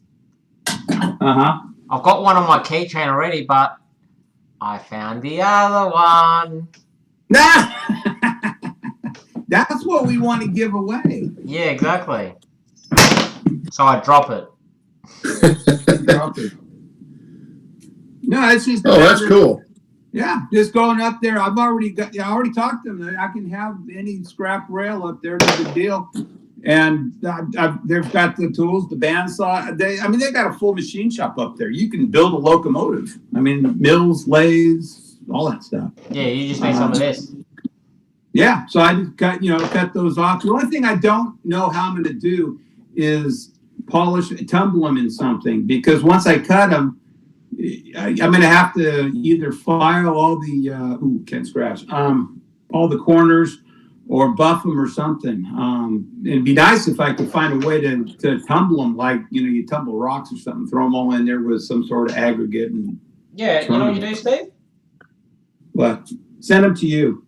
No, that is not economically sustainable.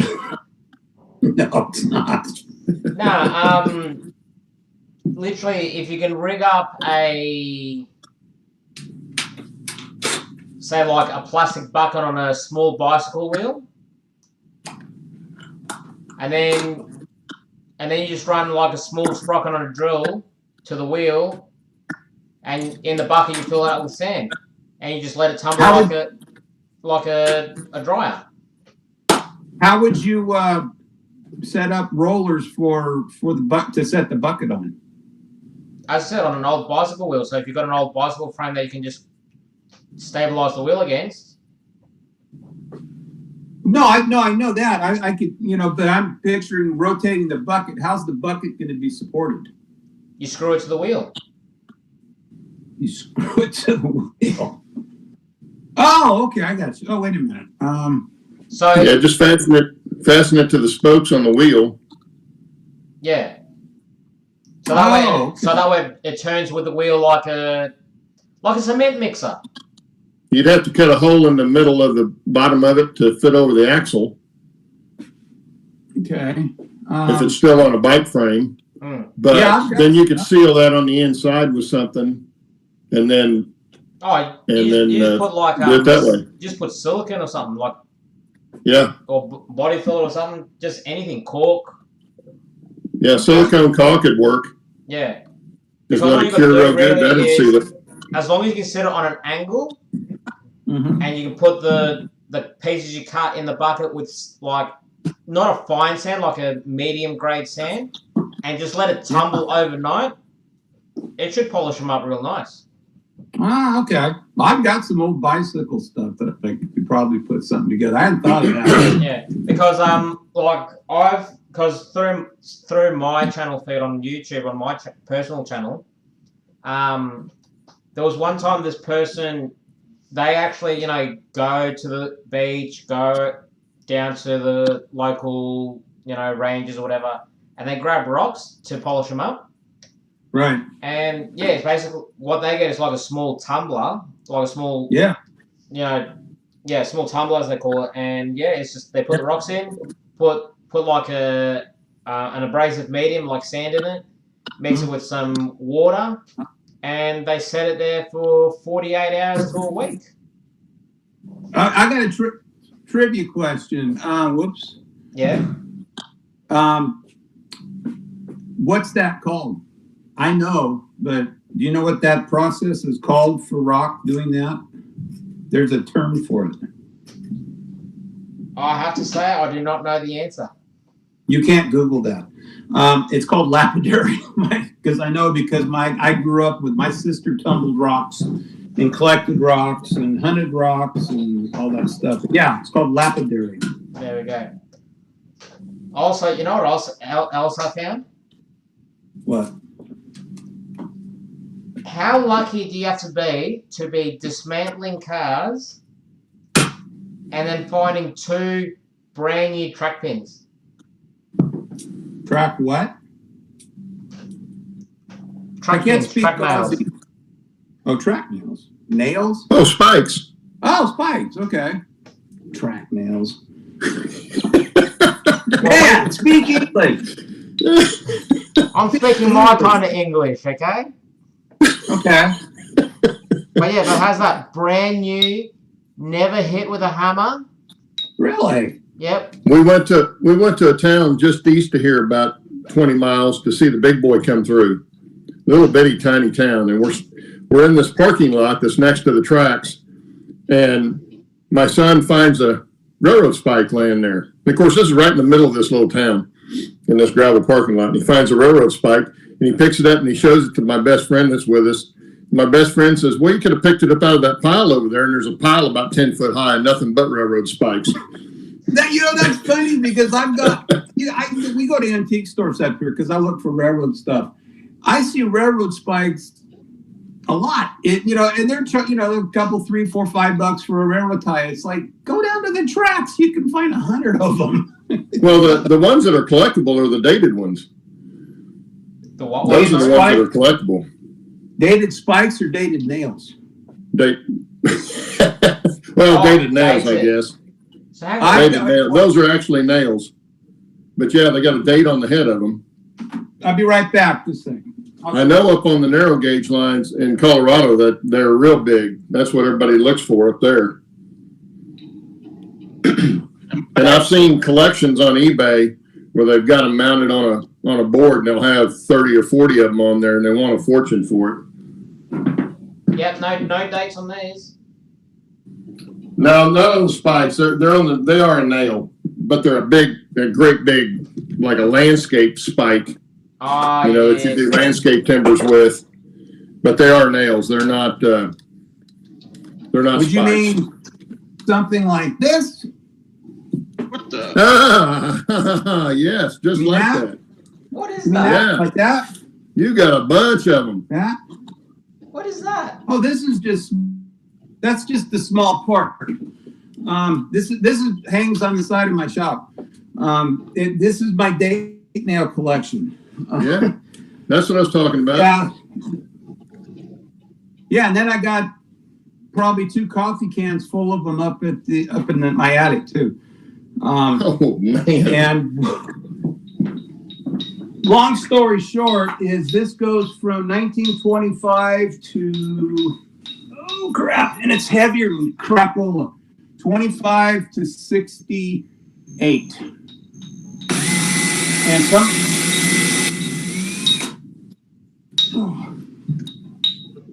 Oh crap! That's heavy. No, I would spend. Are you there, Shannon? Yeah, I'm here. I'm just. Oh. I don't know if that's annoying or not. He's pounding his nails. That just sounds dirty, Claude. Well, I'm not the one doing it, so.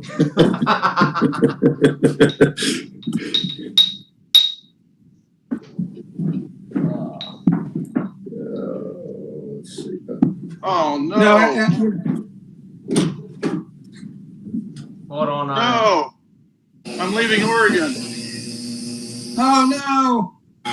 Are you sure? Yeah, you sure are. There you are. Here, California. You're very green. Hey, Roy.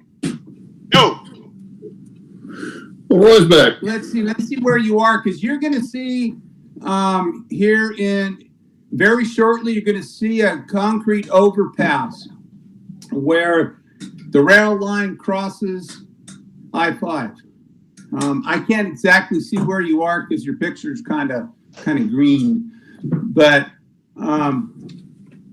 yeah, it's on a descending grade about 2.5%, and that's an overpass there. there's only let's see. I went under the double track mainline steel girder bridge back up in Oregon when I was going up Ashland. Yeah, but no, this isn't. So you're in California now, right? Yeah, just 796 exit. Okay, 96. It's not that overpass. No, that was a car.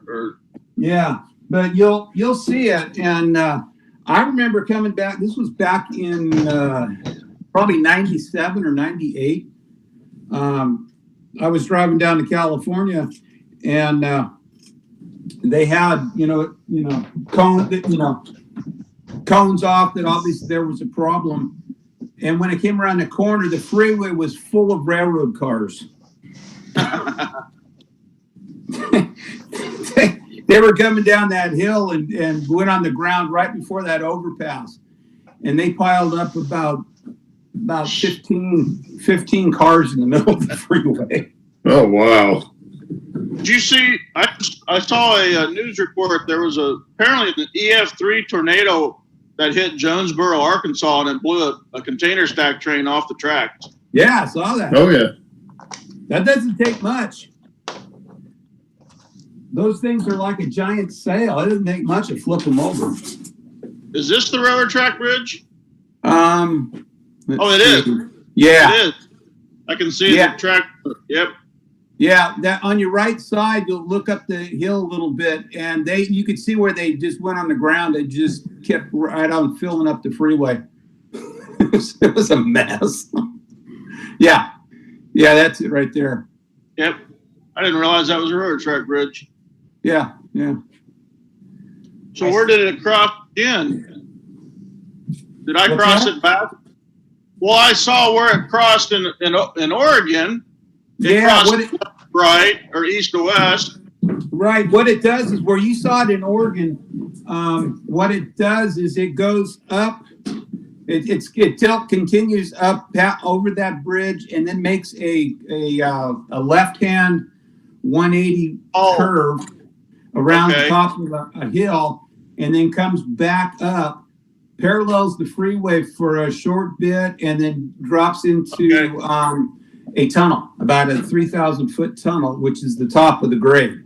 And that is actually let's see, that there's a story that thing is haunted, and there's a bunch of stuff, but and then it drops back down through Colstein Valley, and winds through some creeks and stuff up there, And I've chased it. I've driven all through there, so I know exactly where it is. And then it crosses the freeway again, and then you're going to see it. Let's see. I'm trying to orient myself. I think once it crosses the freeway, then you're going to see it up on your left. It goes. It'll kind of wind through some canyons and stuff, and it's all private property. You can't get up there. And there's big signs. There's one guy up there that doesn't like rail fans, and you will see signs everywhere. No trespassing. Keep off. Security cameras enforced. And so, and then it drops down into. Oh shoot! What's the name of that? Hornbrook. Okay. And Hornbrook, and that's where that's where the crews meet. That's where the weed crew meets the medicine crew. Somebody's making noise. Yeah, that would be fun. Yeah, I'll mute him again. Hey Steve, remember how I said you needed to get an Aztec cleaning card? Right. This is what they look like. Can't find them. I looked on eBay. Oh no. Yeah. You won't find them. Yeah, I can't find one. I looked for one. I can't find it. Well, I've got 3. Oh, come on. Don't tease me. I'm not. I was going to say, did you want one? Yes. How fast can I say yes? I don't know. Let's ask the chat and see how many more seconds you scrape off that. Yes.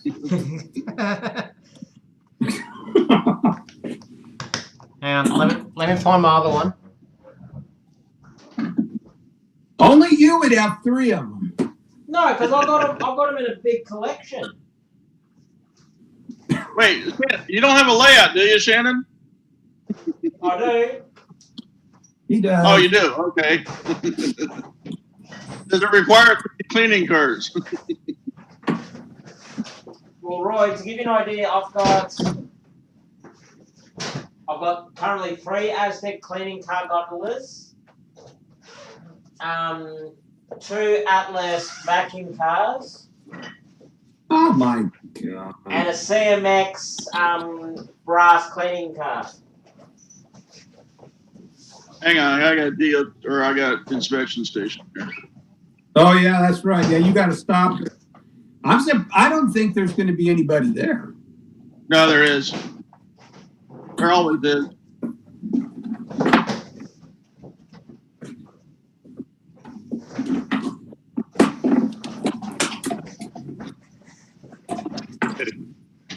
Oh, that's right. You're a truck. You have to stop. Yeah, because I'm carrying water pipe. I have to. Sometimes I take my paperwork and make a copy and keep it because I got water product, water. Oh, I got you. Okay, well that makes sense, I guess. That California and Florida are the only 2 states that require that. Figures. Gotta love California. Why it's California? That's why I left. They should give it back to Mexico. Sorry, Californians. No, hopefully the big one will hit and Las Vegas become beachfront property.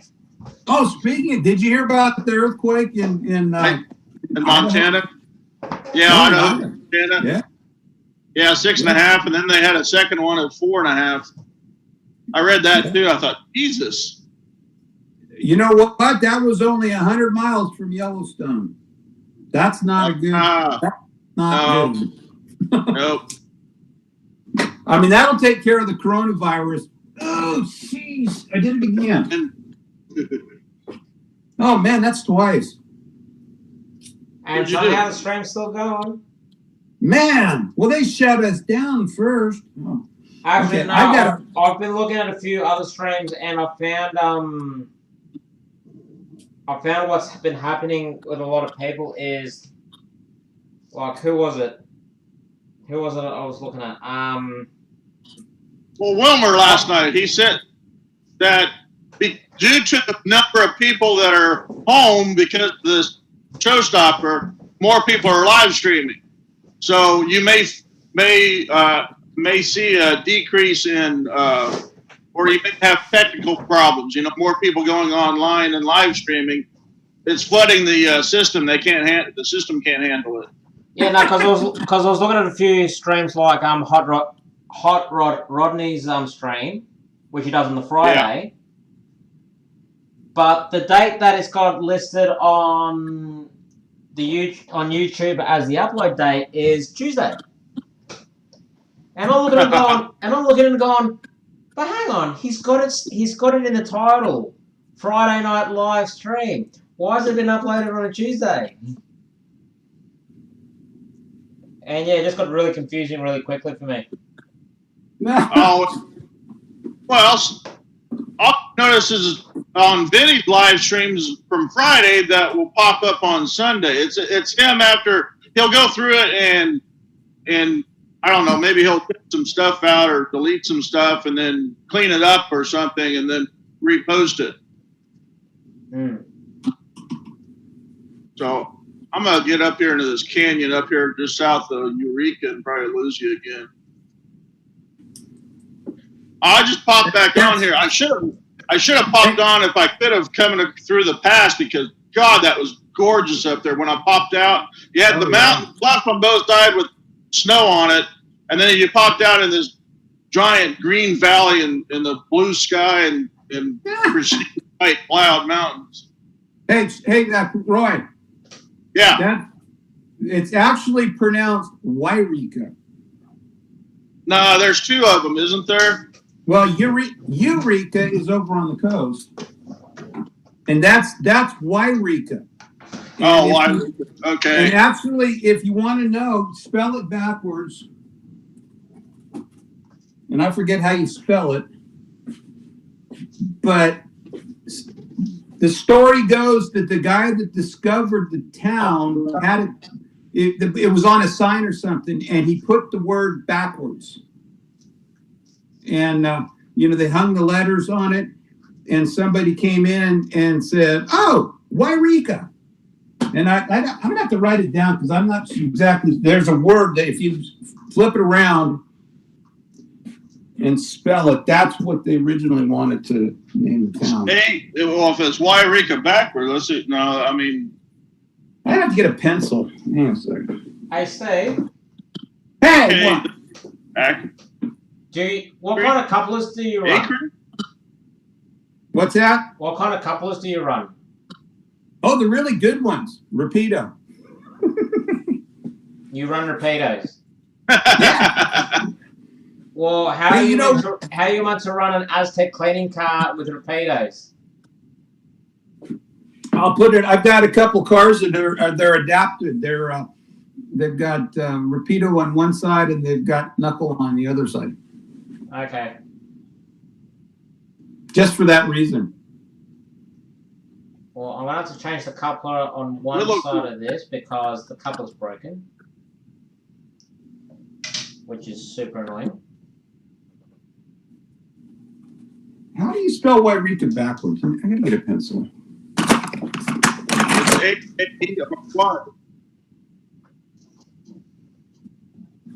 A-K-E-R-Y, which would be Acre. Acre, yeah, I think it was somebody's name or something, yeah. Somebody's name, and it was flipped around, and they read it backwards, and Wairika, cool. So that's, it's not Eureka, it's Wairika. Yeah, it's Wairika, you're right. I messed up. Steve's right one. No worries. I got one. Yeah, and I've talked about the showstopper twice. We'll figure that one out. It's all right, Steve. You've got the jingles. You're allowed. Well, this is fun. It's kind of made me forget about it.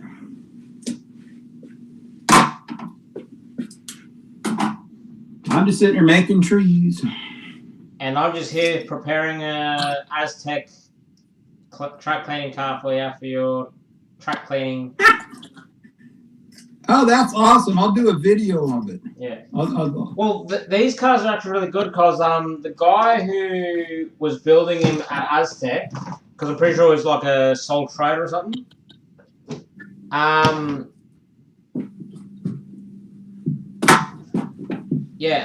crap. The way he's done it is normally when you buy it, you obviously get the gondola with a sanding wheel, a lynching wheel, and a cleaning wheel. Right?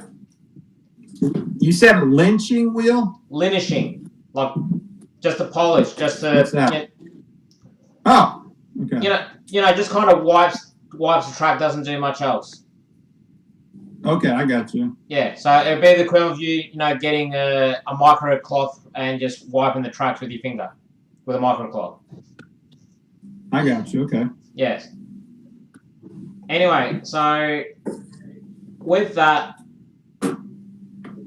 I personally haven't used the cleaning wheel or the lynching wheel. Right. All I've used is the sanding wheel. Now, the sanding wheel, I wouldn't say is very abrasive. Oh, bridge. Big crane. What? Can't see it. What? They're working on what was I looking at? Well, I saw a bridge and a big giant crane. They're working on a bridge going across the river, clear down in the bottom of the valley. Oh yeah, that's Is that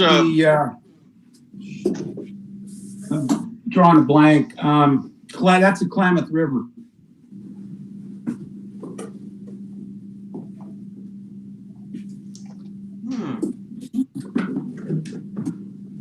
Highway 3?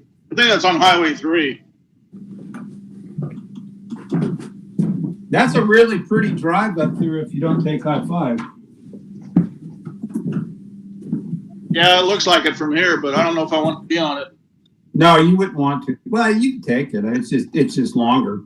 We used to drive up here.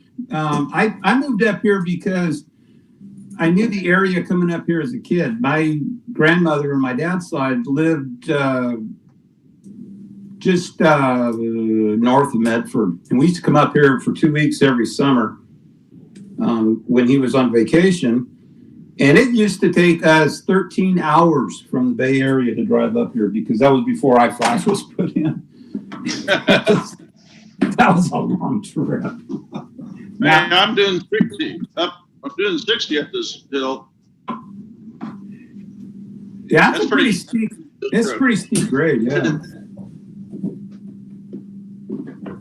Yeah, usually if I'm loaded, I'd probably be doing about 35. Yeah. Once you crest the top before you get to Wairika, you'll see you'll get, if it's nice, I don't know what the weather is, but you'll be able to see Mount Shasta. And I haven't been down there, but I think it's still got snow on it. We haven't had a whole lot, but it should be covered. But yeah, that's a very pretty mountain.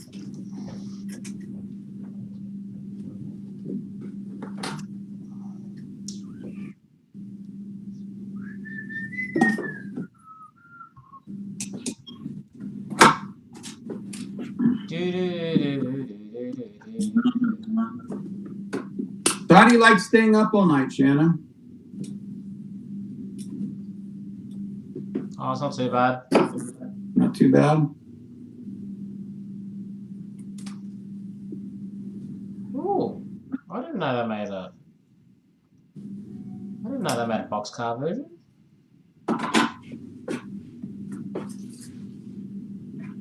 The other thing when you make these trees is hairspray, little cheap hairspray.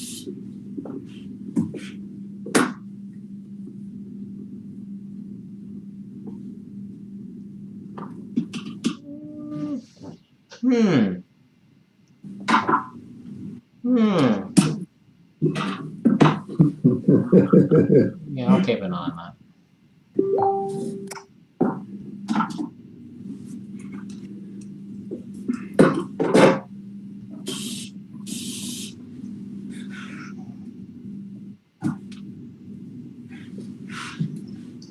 That's not good. What are you commenting about? What are you looking at, Shannon? Oh, I'm just looking on eBay to try and help Steve see if there's any Aztec cleaning cars online, and then I end up finding a boxcar one on in the UK, which I'm now going to start bidding on when it comes time. Shannon, you definitely have an issue. What? What issue do I have? Oh, none. You don't have one. I tell you what, you got a wife that you need to keep, because mine wouldn't put up with it. I think we lost Roy again. Yeah, the internet through there is sometimes it can be kind of a pain. You would think Leslie, to answer your question, I'm pretty sure he has finished up, because I was trying to find it ages ago, and I do remember seeing something about that he stopped doing his milling services, because he used to do a lot of milling things out. Hi, Leslie. Oh, maybe someone else has taken over now.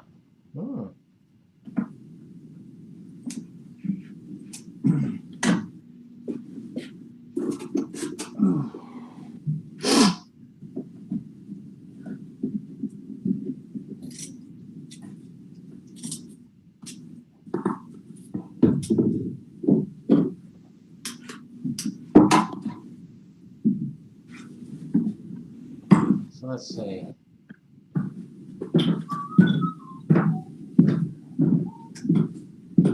Hey, did anybody watch Ron Marsh's upload this morning on forced perspective? That was good. Yeah, I did. I commented on it. Yeah, I mean that's exactly what I got to do. Kind of all these little trees are going to go up on the back mountain, and little tiny trees to make it look far away. No, I haven't seen it yet, but I plan on watching it.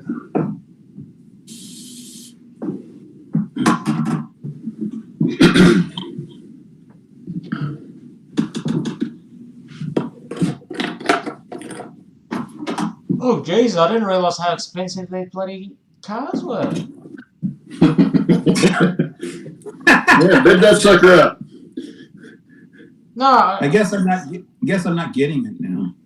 Okay, that's fine. Nah, I'll still be nice. But to give you an idea, do you want to know how much one of these are brand new, Steve?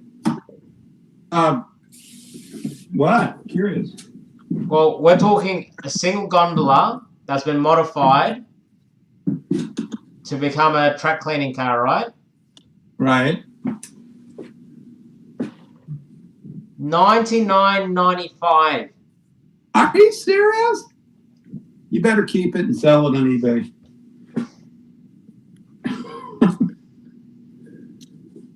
That's wow. Yeah. What kind of car is it again? What brand? It's a micro trains. 42-foot gondola. But he's got them in all scales. He's got them in N, HO. I think I saw those. S scale, Z scale. Yeah, when I was looking for my CMX cleaning car, I found one for a really, really good price. And but I think I looked at those when I was looking for one. Like, look, they're not bad. Like, I don't mind them. But I just lost my train of thought. Derail. Yeah, I'd say it's called a mind derailment. It happens to me all the time. Yeah. No, I don't. Yeah, wait till you get our age, Shannon. No. Yeah. You know, I don't mind them. You know, because the way these have been designed are really nifty and really handy. but I can't believe that much. I mean, my God. Oh well, it is what it is, eh? Yeah. Anyway, what I was going to say, Steve, is with these track cleaning cars, so you've got the abrasive roller, which, you know, it's not a big abrasive. It's actually feels quite smooth. Uh-huh. But then underneath the car, you've got like 3 little dust brushes that helps clear the dust. And then you also got a magnet, which picks up any magnet fragments that might be on the track. Oh, that's pretty cool. Yeah, that's nice. Yeah. So, like, say, for example, like, you know, I know in the past where I haven't put the pins in properly on my couplers, or my microtrains couplers, after they get nicked by by a point a few times, it falls out. And yeah, and then, you know, they just pick it up and keeps it out of the way. Wow, that's a good idea. So I usually run one of these with my vacuum car, and then my CMX cleaning car up behind them. Huh. So I've literally got a proper mode train. With the exception of, like, you know, what's it called? A crane and flatbed. Which I've got to set in there, but I don't want to open the box.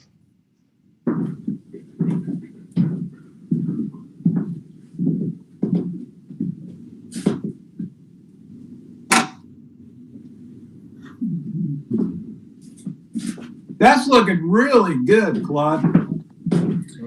It's getting there. I'm just working on the track up here at the summit, because I'm gonna have a siding off of this Y. Gonna have a Y where I can go from top layer to top layer. Right. And then got the helix coming up to it. And then I'll put a water tank up here and a small, I've just finished a little bunkhouse, building one of those. So I may stick something like that up there next to the water tower. Yeah, that was a nice layout update you did. That was awesome. This kind of reminds me of Cumbra Summit on the Cumbers and Toltec. Okay. Looks a lot like that. Just they got the little section house up there, you know, and stuff like that. And then of course at the Cumbers Summit, they've got on their Y spur, they've got a snow shed, a small snow shed. But yeah, it looks about like that. Comes up and just kind of flattens out there at the summit and goes quite a ways before it starts going back down a little bit on the other side. But have you ever taken that trip? No, always wanted to. Yeah. Oh man, if you ever get a chance, I had taken the Durango and Silverton years ago with my wife and loved that trip.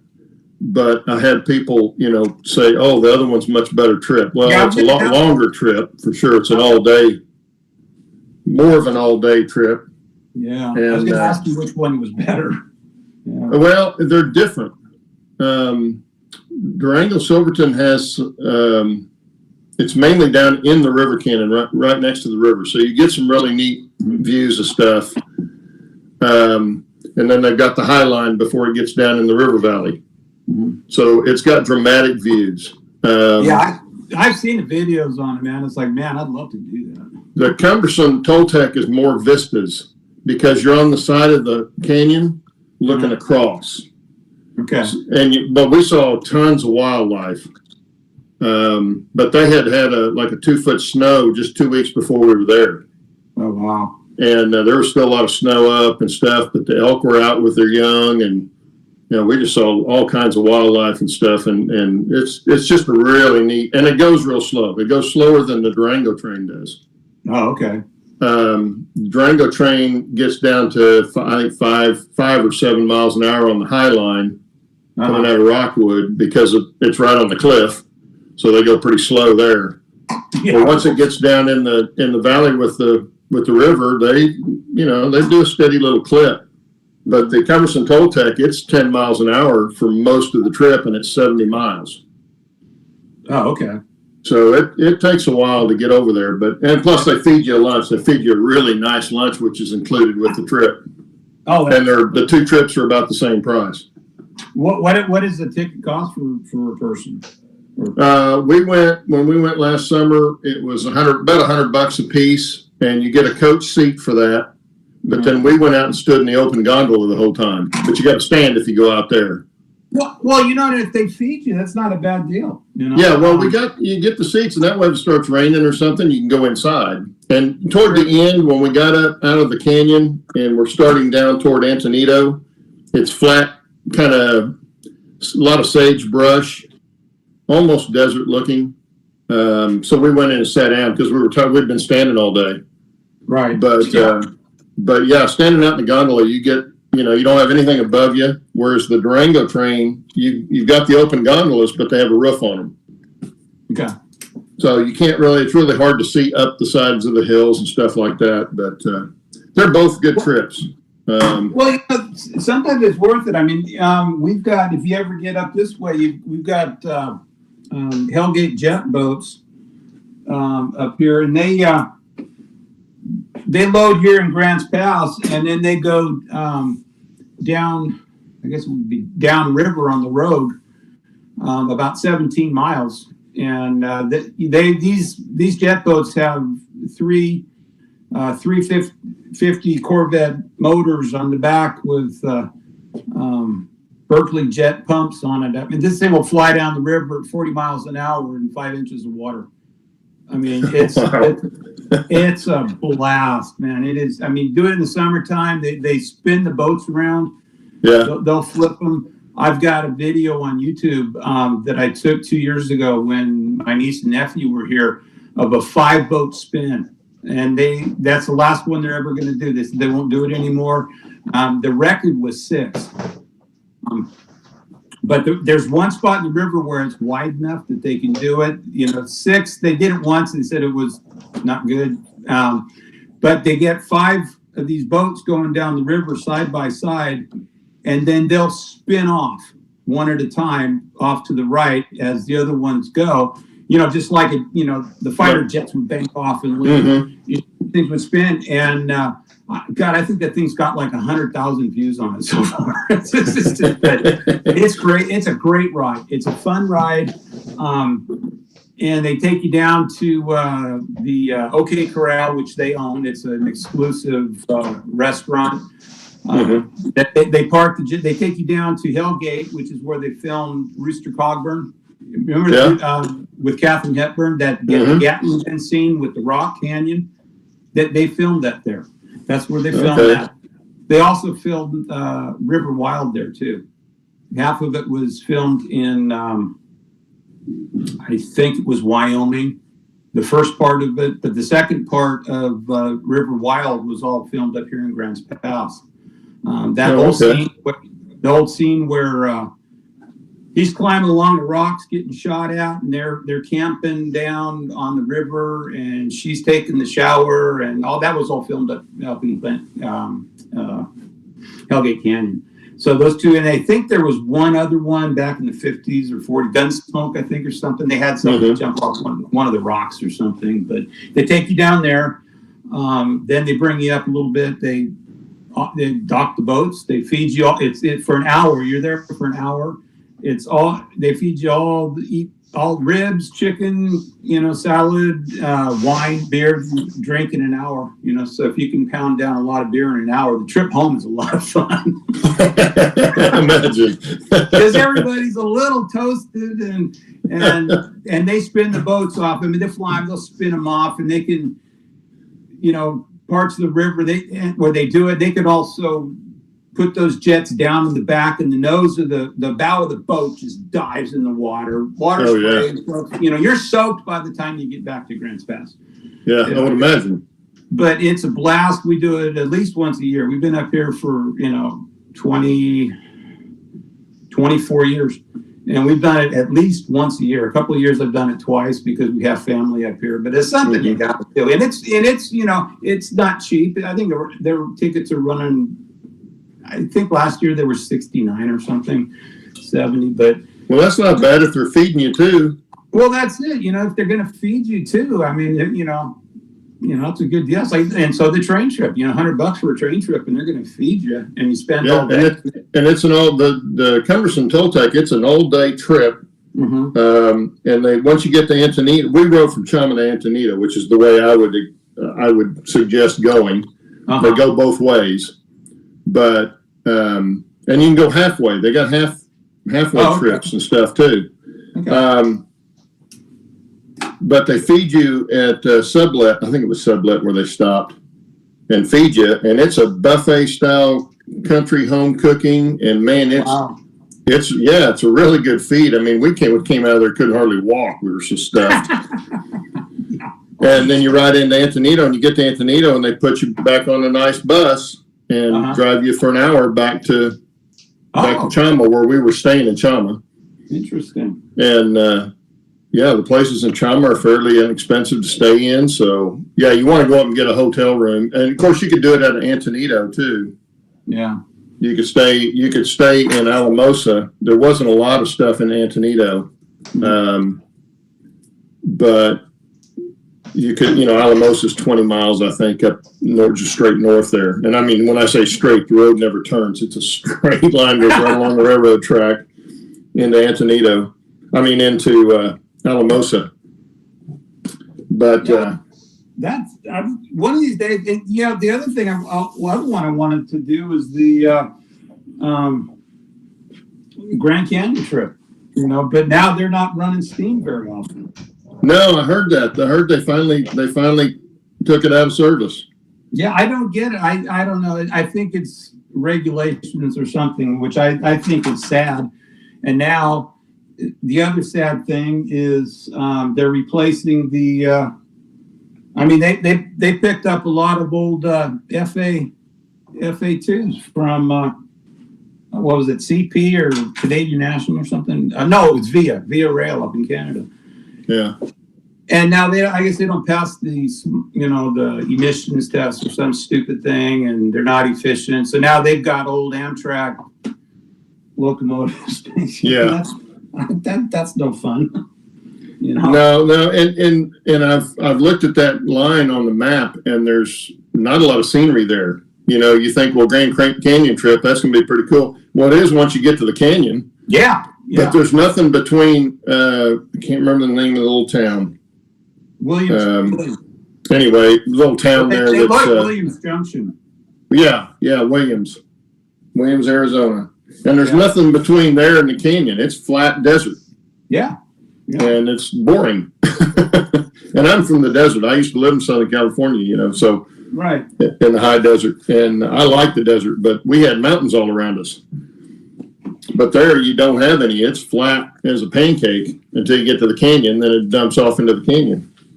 Right. So I mean, to me, the steam was the draw. Yeah, that would be for me on that. So you take the steam away from it. It's like, shoot, I'll drive to the Grand Canyon.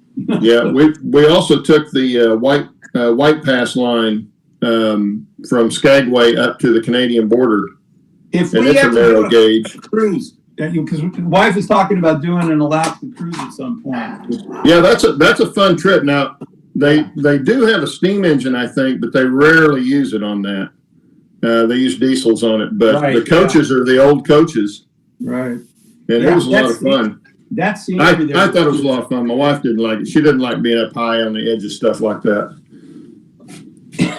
Yeah, I don't think mine would like it either.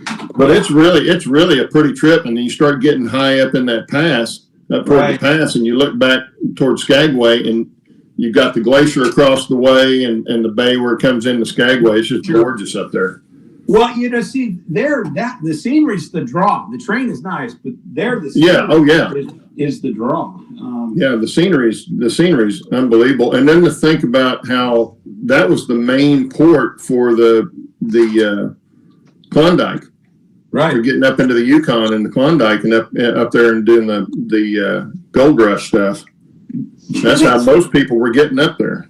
I understand that the people that set up the miners were the ones that really made a fortune mining the miners.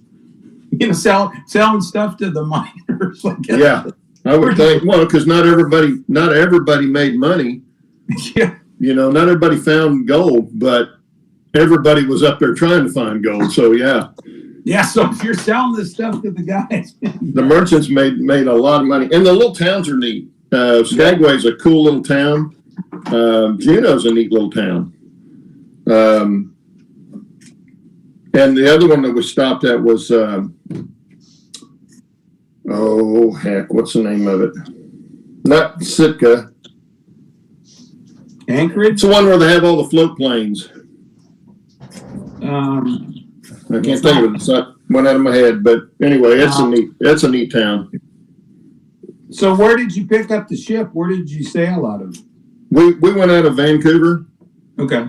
We flew into Seattle, and I met a guy that I'd met online. He picked us up at the airport and showed us around Seattle. We went to Boeing Field and stuff like that, and then we took a bus for $100 each. We took the bus from Royal Caribbean up to Vancouver, and then that was a round trip cost for that. But we saved $400 by not flying into Vancouver. Oh, even with the hotel and the $200 on the bus, we still saved $400. Well, that's good to know. Yeah, well, that was the cost at the time. That was back in 2007, I think. And so the airline costs were really fluctuating a lot. Uh-huh. You know, and it may not always be like that, but it was at that time. So it was cheaper to go into Seattle. Because we went on Southwest Airlines into Seattle and then took the bus up. Uh-huh. Can't see it. Shannon, what is that? I hate this camera because every time I put anything up close, it doesn't focus. Are you teasing me again? No, I'm showing it something I'm sending you. Okay. Well, it's a piece of tape. It's a piece of tape. No, it's a laser cut wooden kit. Ah. You know the inspection trolley cars, and they usually have the little sidings that they have on the side of the track. Oh, the little speeders. Yeah. Speeder shed, yeah. Yeah. Well, you got the speeder sheds, but then you know how on some like along main lines they just have like a speeder siding stop kind of thing. Like say they're running into a mainline train, so they have to pull off the track for like 15 minutes. Right. Yeah. Yeah, that's what that is. It's a little kit. Oh, that's cool. Yeah. I'm gonna need a magnifying glass to put it together. Actually, you don't really like. Well, honestly, that's one I made there. What? That's one there. Okay. Well, I have my two little tools here. I've got my wonderful, spectacles. Then I've got this guy too. Yeah. Yeah, they help. I picked that up I picked this up at a garage sale for $10. The guy didn't know what it was, and it's like I don't either, but it's He cool. didn't know what it was? He didn't know what it was. And I said, well, I don't either, but that's really cool. I'll give you $10 for it. He goes, okay. Well, you're talking about the magnifying glass with the alligator clips? Yeah, two alligator clips. It's called a helping hand. Yeah. And they also come with flexible arms. You can get them to have the flexible metal arms that you can bend around. Yeah. I mean, I think actually it's probably really good for like tying flies or something. But oh yeah, tying flies or soldering. Yeah. But I don't know if the clamps would be good enough for fly tying. To think, I bought one of those, and I think I've used it once. I don't use it very often, if you know the truth. Hey, Shannon, how long have we been on? Just out of curiosity.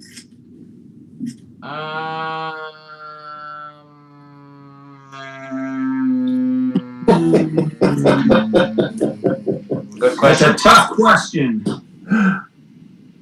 As I've got that many screens open, it's like, which screen do I need to go to? Well, because I have two reasons for asking.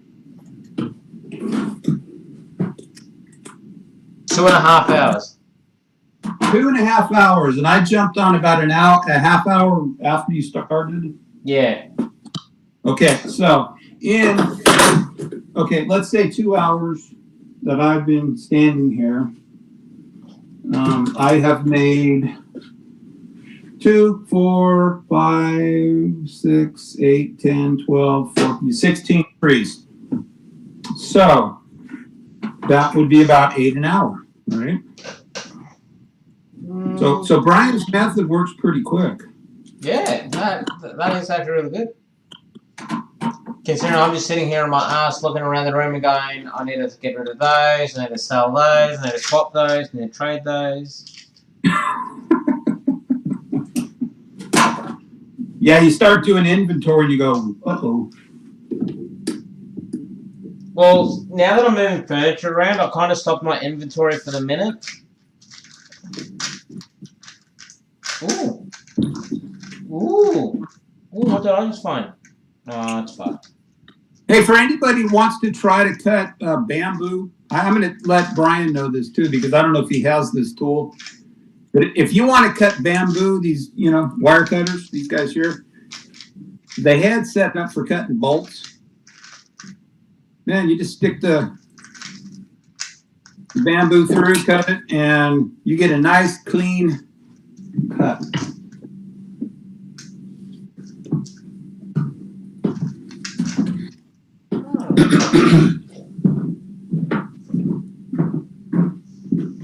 Hey, that was good. That was good to hear from Roy Hardwick this morning. That was awesome.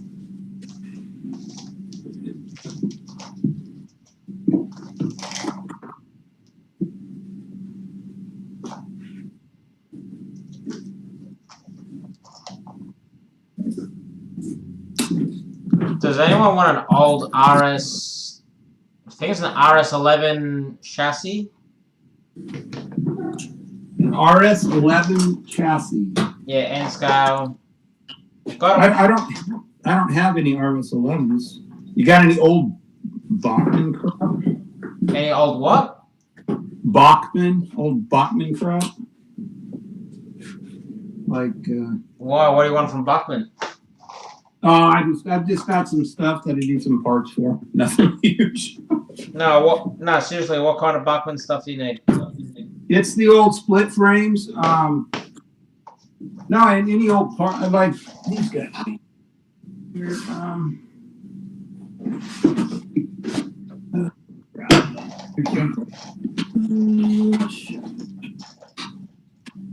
Man, I can't find anything. What did I do with those? Hang on a second. I gotta go on a scavenger hunt. Oh, there they are. This is what I need.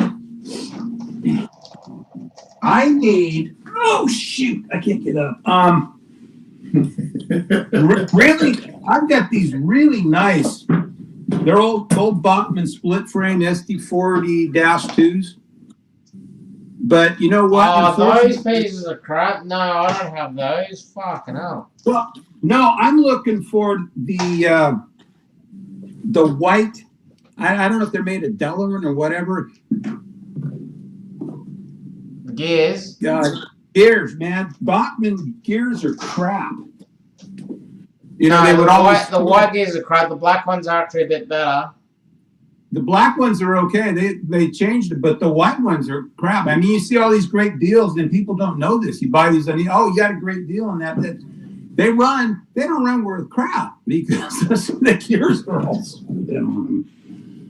No, I need gears, and they don't make them. That's the thing. They don't make replacements.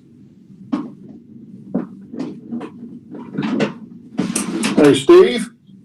Hello. For gears, try Northwest Shortline. What are they? Northwest Shortline? Uh-huh.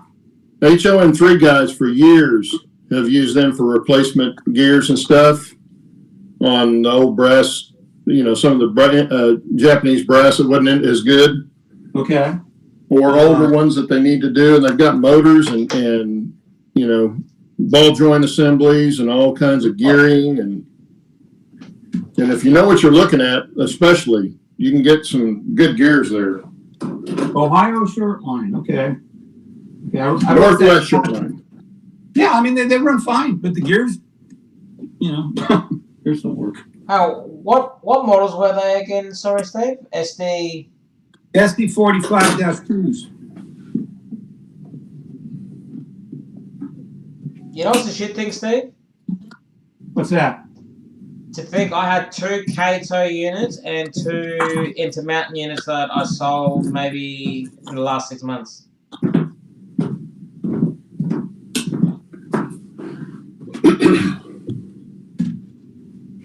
Yeah, I'm not going to spend a ton of money, but it'd be nice to get them to run. They don't run. The funny thing was, one of them I figured, okay, I'll turn it into a dummy because it had some running problems anyway. So took everything out, turned it into a dummy. The flipping thing is so heavy, nothing pulls it. It's just like, screw it, man. Put it back in the drawer.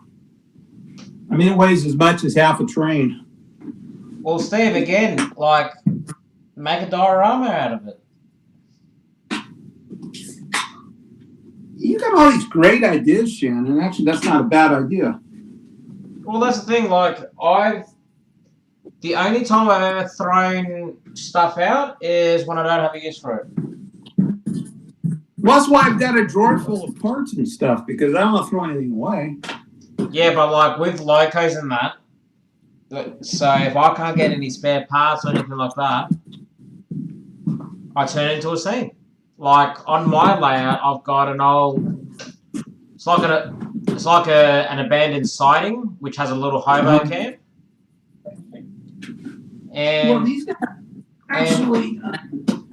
And yeah, anyway, on there I've got like a little 060 switcher, which I painted brown, made it look rusty, added some scenery to it, and you know, busted it up a little bit. Well, you know, the funny thing is these things look really nice. They're nice and shiny. They look really good. They're clean, and they don't run worth crap.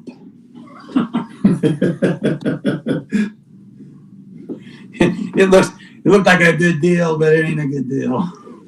Yeah, well, you got to think of it this way. Like, you look at the Kato GS4s. Their first release GS4s are starting to get split. What's it called? Shaft centers on the drivers.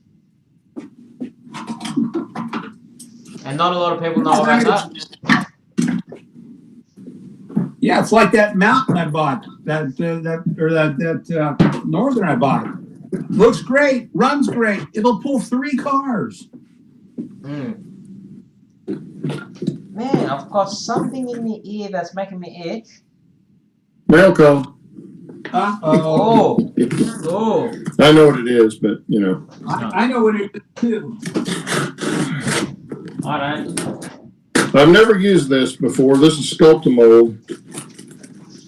Oh, Sculptamold. Oh, ask Simon. Yeah, I know.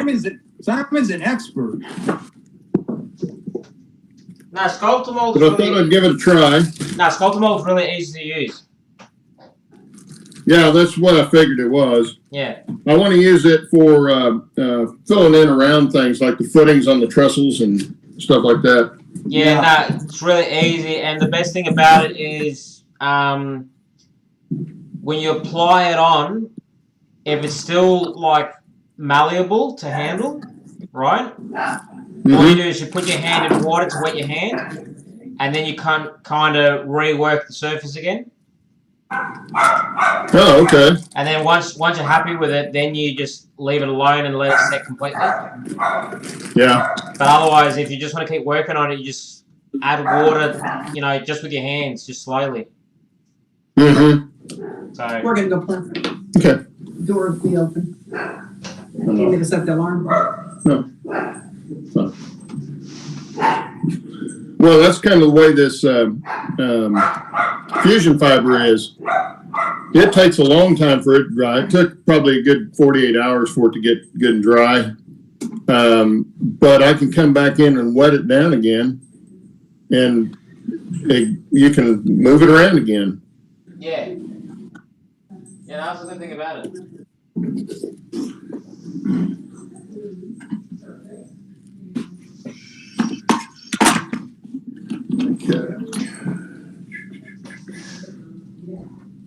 Who's still hanging with us in chat? Whoever it is, thank you for not. I don't know. I can't see chat. Yeah, I've been a bit slack. I haven't actually been paying attention to chat. We still got Leslie, Ally's on there. Hey, Allie. Hello, Allie. Leslie. Roy's on there. Roy. Gary's on here. Gary. Hey, Gary.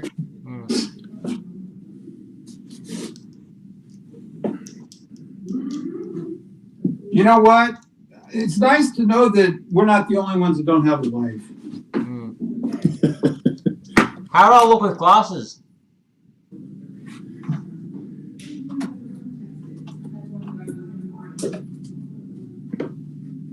See, if I was inside, I'd just be feeling like crap on the couch.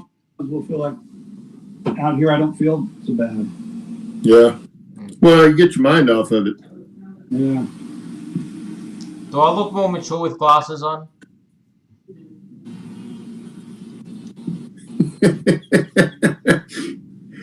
Let's see. Who do you remind me of?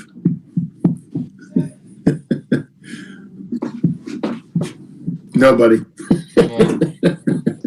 Nah, because how's this? I found these glasses. Huh. They're the ones that fold right up into a nice little package. Well, that's nice. Well, that's better that way. When you sit on them, you smash the whole pair that way. Yeah. Instead of just half of it. The one thing I like about these glasses, which my eyes haven't gotten that bad yet that I need to use them. Give it time. Yeah, I am giving it time, but like whatever prescription these are really, really strong. So like putting them on is like I'm having a magnifying glass, and I'm like, way. Well, they may be just that may be what they are. Is just like reading glasses. Because my wife's had the laser deal done on her eyes years ago, and she opted to have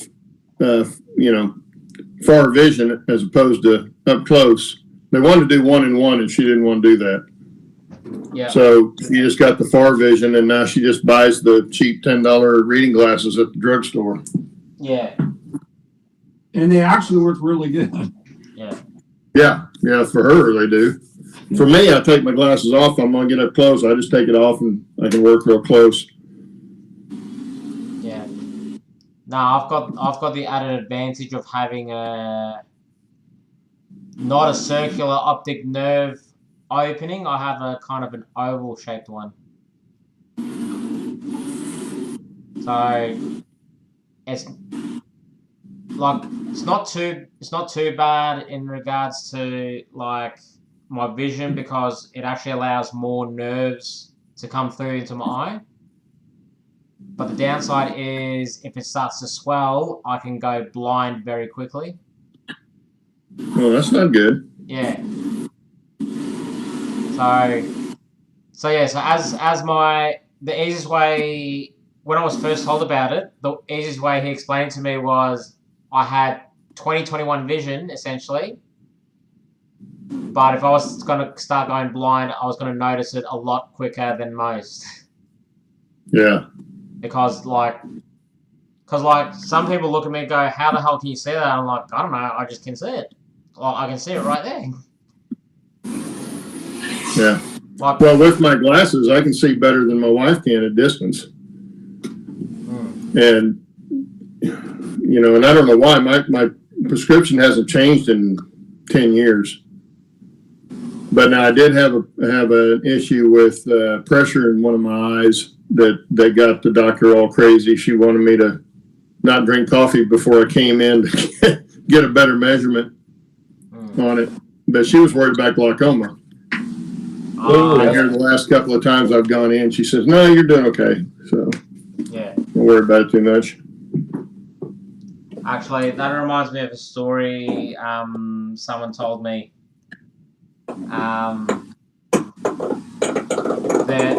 Their wife was like, no, you can't drink this, you can't have that, we've got to be healthy. And it got to the point where he wasn't allowed to drink coffee anymore. And he's like, oh. Anyway, his wife got sick. I think she found a lump or something, and was a bit worried. So she got to the doctors, and it's like, oh, this and that. Oh, that's right. It was something to do with her liver.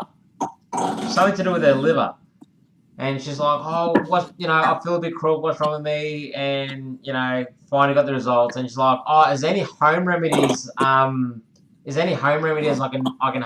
to prevent this? And the doctor starts going through this, like, you can have this, you can have that, you can have coffee.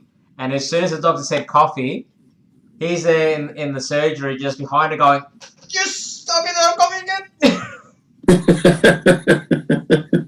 Yeah. Now that would be my wife. Yeah. But it was just funny because, because I see this guy and all I ever see him drink is coffee. I don't think I've ever seen him eat a meal. He lives on caffeine. Yeah. That would be my daughter. What? The one who drinks too much coffee, or the one that's like? Oh man, I've never heard of anybody that drinks that much coffee. Well, my son does. She should have bought stock in Starbucks. Yeah, he doesn't get Starbucks because it's too expensive, but he just drinks coffee. He makes coffee all day long. Yeah. Actually, talking about coffee, have any of you guys heard of Death Wish coffee? No. Steve? No, I'm not. Mm-mm. Okay. To give you an idea, on the packaging, there's a warning. The warning states, do not consume this coffee if you want to either A, fall asleep within the next 3 days, or B, have heart issues. What was B? Or if you have heart issues. Oh, yeah. Now, Oh, there was a cola. Jolt. I can't. It was Jolt, wasn't it? Jolt, yeah, Jolt Cola. Oh man, I used to bring those to work. If I ran out of coffee, I always keep a couple of Jolt Colas in my grip. I was always able to drink a whole pot of coffee and go right to bed. Oh man, The caffeine never ever got to me.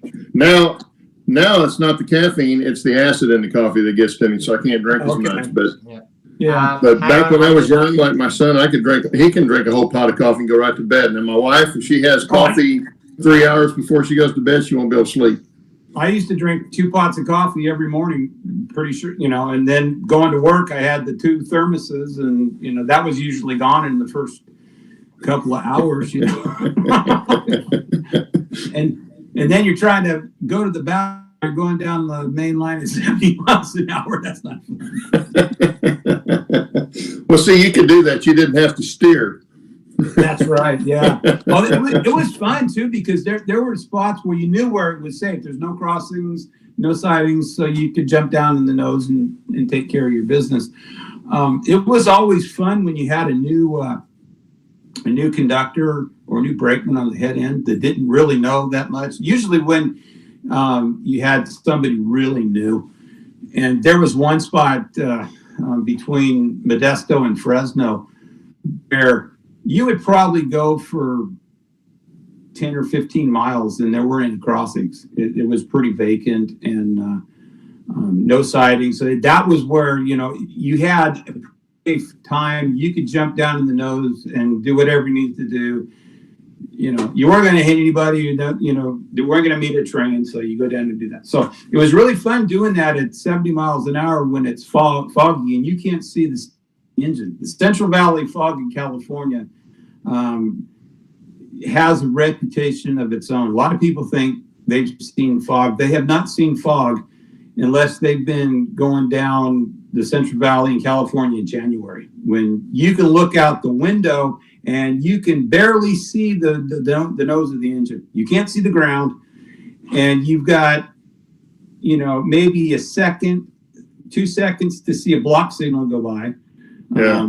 Up in the corner, you're looking down at the bottom for a whistle board or a mile board, and that's all you can see, for just boom, and that's gone. So if you blink, a lot of times if you look away, you miss something. So, when the weather was nice, no big deal. But when it was foggy, the cab got really quiet, and the conductor's focused. I'm focused. You're looking. You can't look away. And at 3 a.m, when you've been up for 30 hours, that's not fun. No. You start getting blurry-eyed because you see that light going into white, and you can't see anything, except for green. Yeah, we had gone. We were talking about the signals flashing yellow.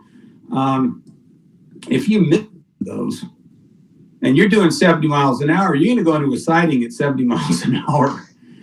And you don't want to do that. No. So it was always pay attention. So when you had a new guy, somebody that didn't know, they're always like, So if it's foggy, I would always take that spot, or where I knew it. I said, hey, I got to go down the nose. Can you come over here and watch for crossings and blow?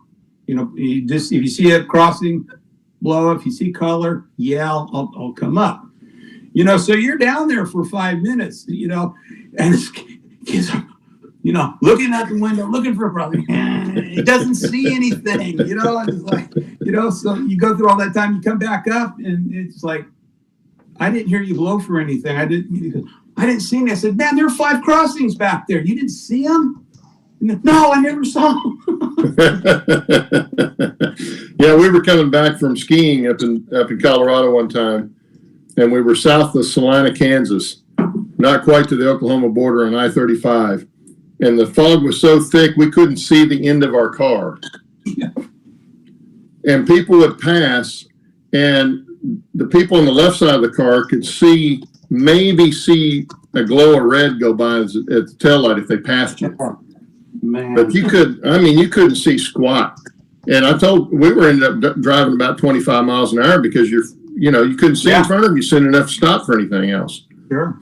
Yeah. And of course, everybody was driving slow because you couldn't see. But I had a friend that went up to, right after high school, went up to work in Oregon. They were going to work on the fire crews. This is back in the 70s. Right. He said, and they got up to one of they were going through Jackson Hole, and they were going through Jackson Pass in Wyoming. He said they got real foggy and snowy, and it was started snowing to beat the band. And so they were going fairly slow. Right. But he said he was sitting in the passenger side watching the road markers go by, and he didn't see one for about 20 minutes. And he said, let's stop and see what's going on, because I didn't see any road markers. Right. They had run into the back of a semi that had his lights flashing, was out there putting chains on. And they were out there for the last 10 minutes, he said, probably just spinning their wheels up against the semi. That's how hard it was snowing.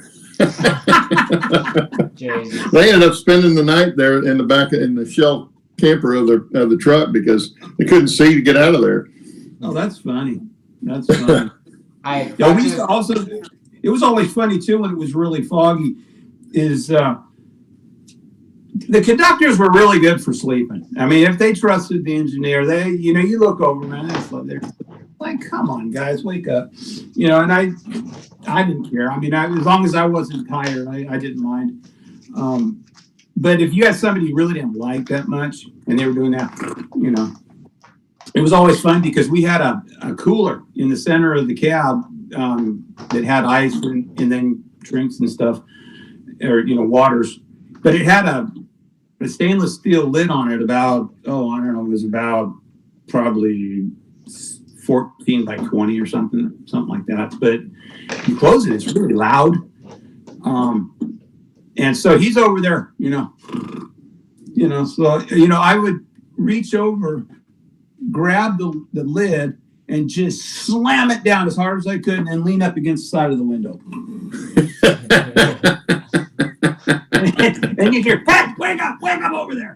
Like, oh, thank you. They didn't sleep the rest of the trip. No, that's why my wife won't sleep in the car when I'm driving. we're doing a road trip. She will not sleep. Yeah. I can't She's sleep. afraid. She's afraid I'll go to sleep, so she won't sleep. Yeah, I can't sleep in the car. But I had an old head engineer once tell me when I was in the training program. He said, if you're having a hard time staying awake, you can do one of two things. You can stick your fingers in the window, and the pain will keep you awake. But he said, no, get a big old cigar, big old stogie, light it up, and hold it in your mouth. And I said, why? He said, even if you don't, I said, why would you do that? And he said, because I guarantee you, if you nod off and your head goes down and that cigar It will wake you up. you're going to wake up. Yeah. Hey, Steve and Claude. Yes, sir. So I'm just looking up how strong Death Wish coffee is. You guys work with ounces, don't you? Work with what? Do you guys work with ounces, or do you know what milligrams is? No, we go with ounces. Okay. We use a normal measurement. Okay. Well, to give you an idea, Death Wish coffee per cup of coffee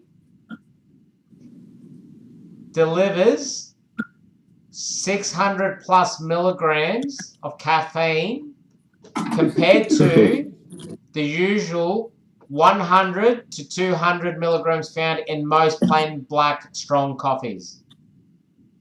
Yeah. That's why they got the heart thing on there. Yeah. So The sleep thing's not nearly as important, but boy, that much caffeine is not good for your heart. yeah. So Death Wish coffee is, give or take, 3 times stronger than your normal strong black cup of coffee. Well, I used to kid my wife all the time I was going to get her an espresso machine because before we got the Keurig machine, she would always want the first cup of coffee through the grounds, not the first cup out of the pot. She wanted the first cup through the grounds. Yeah. As strong as she could get it. We just got one of those, and that was funny because we used to have it's funny, I'm still friends with him. I'm friends with him now on Facebook. We had a yard master in Richmond that he had a thing about coffee. Again, you go to work and coffee makers in his office, so you go over there to grab a cup, and I was always making it. I grabbed the first one, and it just used to piss him off because he said it just doesn't taste the same after you do that. We wait till. Yeah, well, it's stronger. Yeah. Oh, he liked it. If you're putting it in a whole pot, you take that first cup out straight out of that. Yeah, the rest of the pot's going to be weaker. Oh, he used to hate that. I still tease him about that. But yeah, we just got a Keurig machine, and my wife loves it. Yeah, because we don't drink a whole lot of coffee anymore. So. Yeah, we got one when we went to New England to see the foliage and stuff one fall, and all the B&Bs up there served Green Mountain coffee, and I fell in love with it. That was the best coffee I'd ever had at the time, and so we ordered from Green Mountain and have it delivered about once a month. But I like it because I can get up an hour or 2 hours later than she does, because she used to leave the house before 6 every morning. Right. Well, if she made coffee when she got up, by the time I got up, if I didn't get up till 7:30 or 8, that coffee was burnt, and it tasted awful. And so now I can have a fresh cup no matter when I get up. Yeah, I like that part of it. When we got it, I wasn't sure about it, but actually now it's a good deal. I like it. Yeah. The only drawback for me is having to sit there and wait for it to make the cup, but it's still just one cup, so it's not too bad. That doesn't take too long. No. Instant coffee for the win. Oh, we used to have these things. Shoot, I don't know if they still make them, but you could plug them in. They were 110. You plug them in, and it's got a heating coil. You stick it in a cup of coffee, and you can make your instant coffee. Yeah. Do they still make those? I don't even know. I don't know if they make those, but they do make the little heating plates to keep your cup warm. Yeah. Because my wife's got one, or she used to have one at her work. I don't know if she still does or not. We used to. we used to have them, and they were 110. And but if you the plug on the back side of the electrical panel on the locomotive had a plug, and it was some off voltage. And it wasn't 110, it wasn't 220, it was some weird voltage or something. That you could plug one of those in and it would heat it up, but eventually it would burn them out. They didn't last real long. But that was always good too. We had those, and you actually always had to have a spare because they would eventually burn out. But yeah, for making instant coffee when you ran out of coffee, that was always nice. Mm-hmm. Oh, Okay. Let's see what I need to do. No. Shannon, what are you doing? Putting back together an RS11 I pulled apart about 12 months ago.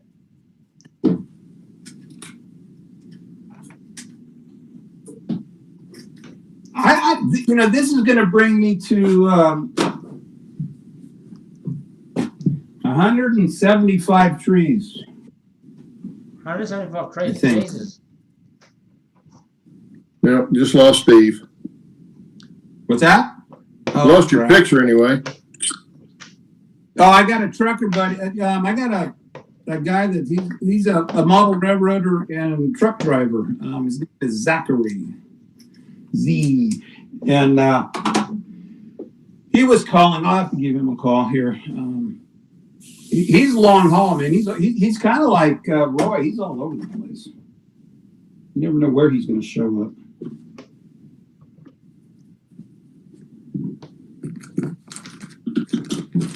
He hasn't quite made it here yet, though. I would have liked to have met Roy. That's the second time I've missed him up here. Well, it's not like it's going to be the last time. Oh, no, it won't be. Yeah, I'll be right back. Okay. Yeah. I got 3 more trees to do, and I'm done for a while. I'm going to make more trees. Why only 3 more trees? Why not 4? Huh? Why only 3 more trees? I've only got three left that are dry and ready to trim. The longest part is waiting for them to dry. Once you glue them, waiting for them to dry.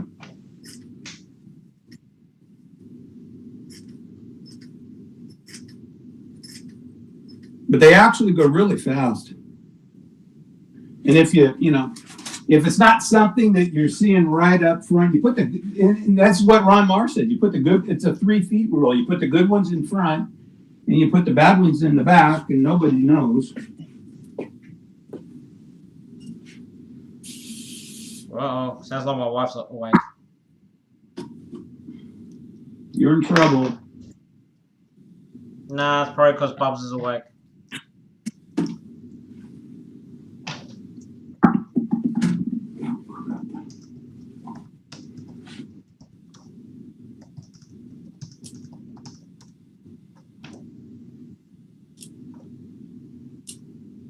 There you go, Leslie.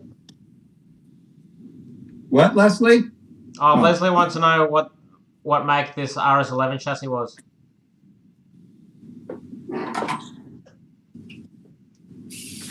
There's a couple of parts on it. I was never a fan of the RSs. What? Don't look right. What was that about the RSs? I was never a fan of them. I just never liked the body style. I just was never a huge fan of that kind of a body style for a locomotive. Well, the That's RS, you're not thinking of the RS3s, RS5s. Are you talking about the alligator RSs? No, I'm talking about like the high nose ones. Oh. No, I never liked the ones with that had the low, the high cab with the low car bodies on the ends. Yeah. No, this is the one that kind of looks like a JP. Oh, okay. Well, I only have one. Let's see. Pennsylvania had a few of them. I only have one Alco. This guy. and it's Conrail, and I don't run Conrail.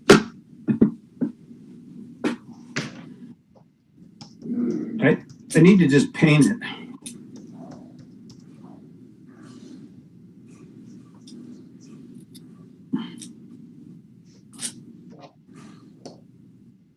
Anyway, it's nearly hitting 4 a.m. my time, so I think I might call the stream. Okay, I gotta have to go check on my four-leggers anyway. This is no spread. Who's in it?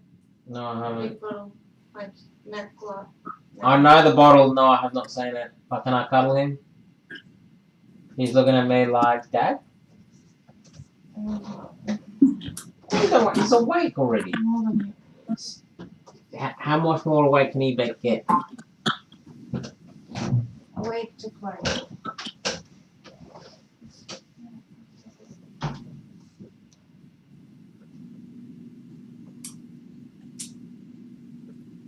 Yeah, I got one more tree to complete, and I'm gonna call it a day.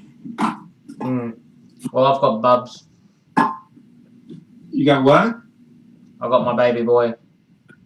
Oh, you do? Ah, he's so cute. Can you believe he turns 1 in a couple days? No. I seem to remember not very long ago him just being born. Didn't seem that long ago.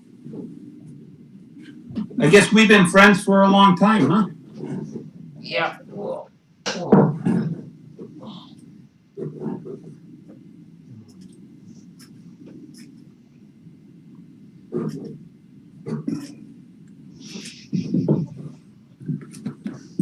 Uh-oh, somebody's up.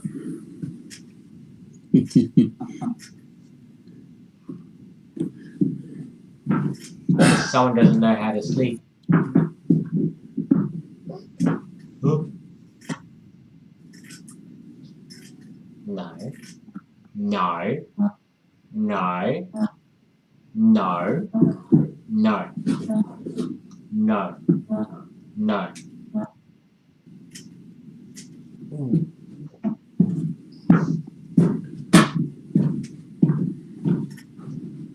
Is he getting a train set for his birthday? No, he is not, Leslie. The other one is.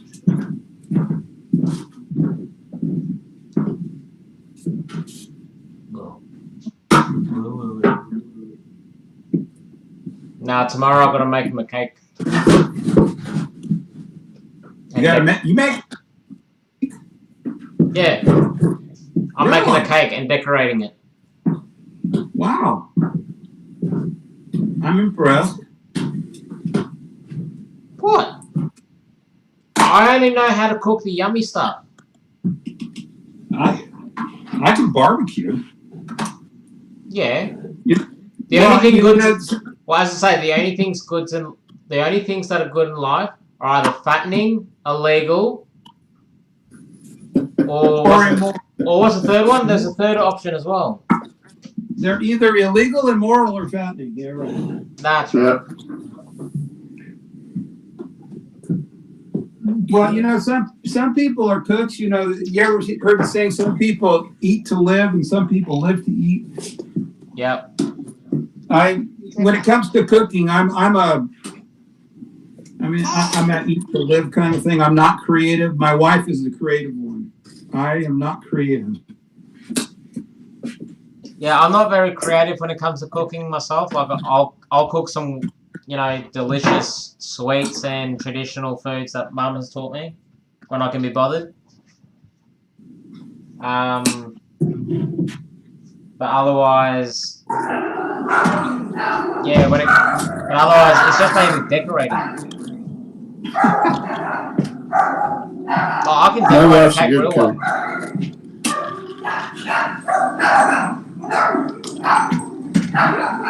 I hear doggies. So what? I hear doggies. Yeah, there's probably somebody walking their dog down the street, and ours are going nuts. They watch that front window religiously. Great watchdogs. Yeah. They definitely let you know when something's going on. So who wants this crane? I'll take it. You'll have it? Sure. Well, not me. It's too small.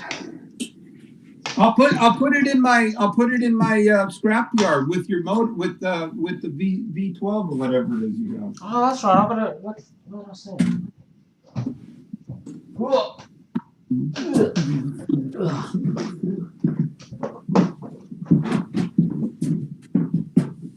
Because I'm gonna make a locomotive scrapper anyway. So.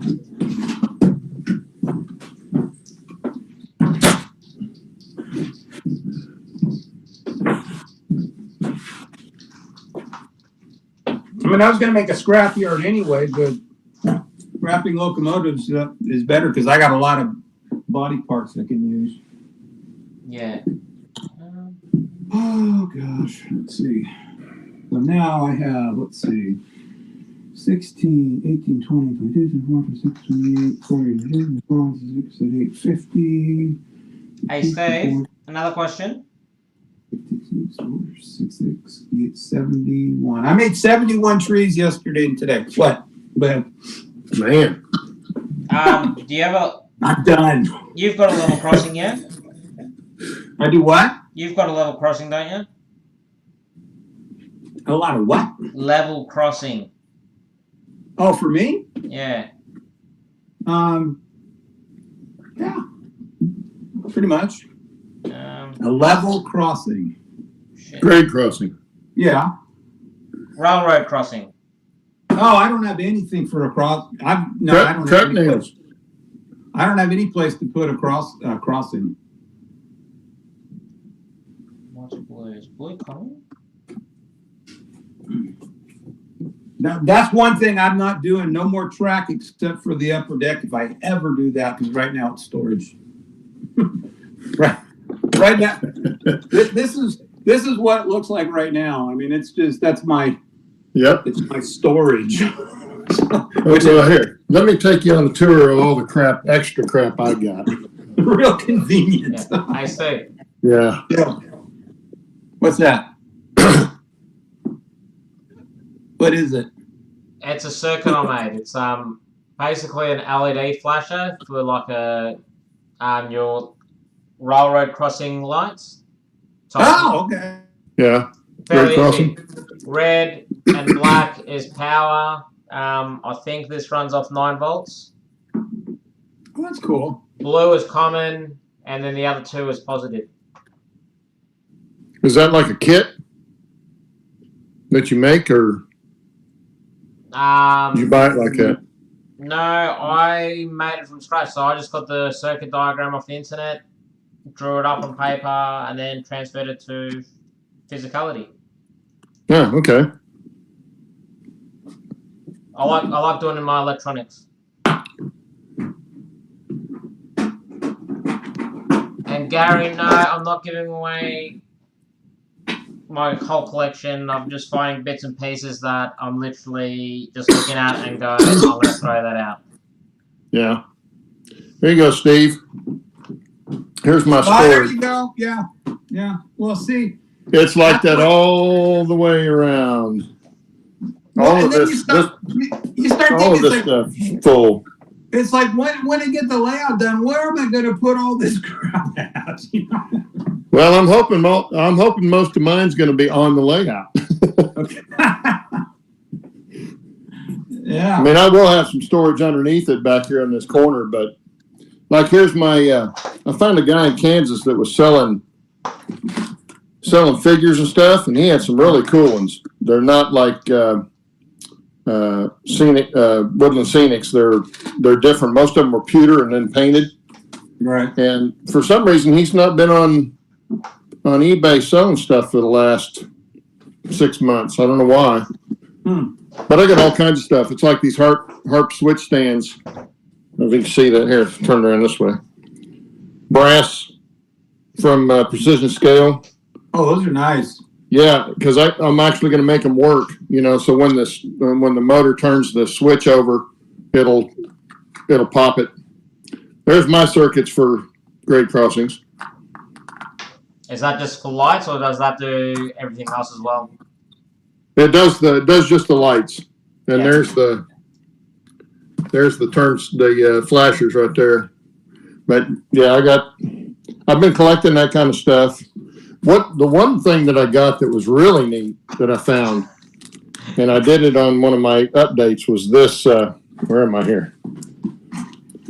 Was this little circuit board? This is the second one. I've got two of them.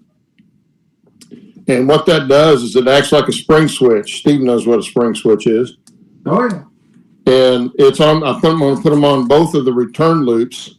That way I don't have to, when a train goes through the return loop, it'll automatically come back out and turn out and return for it.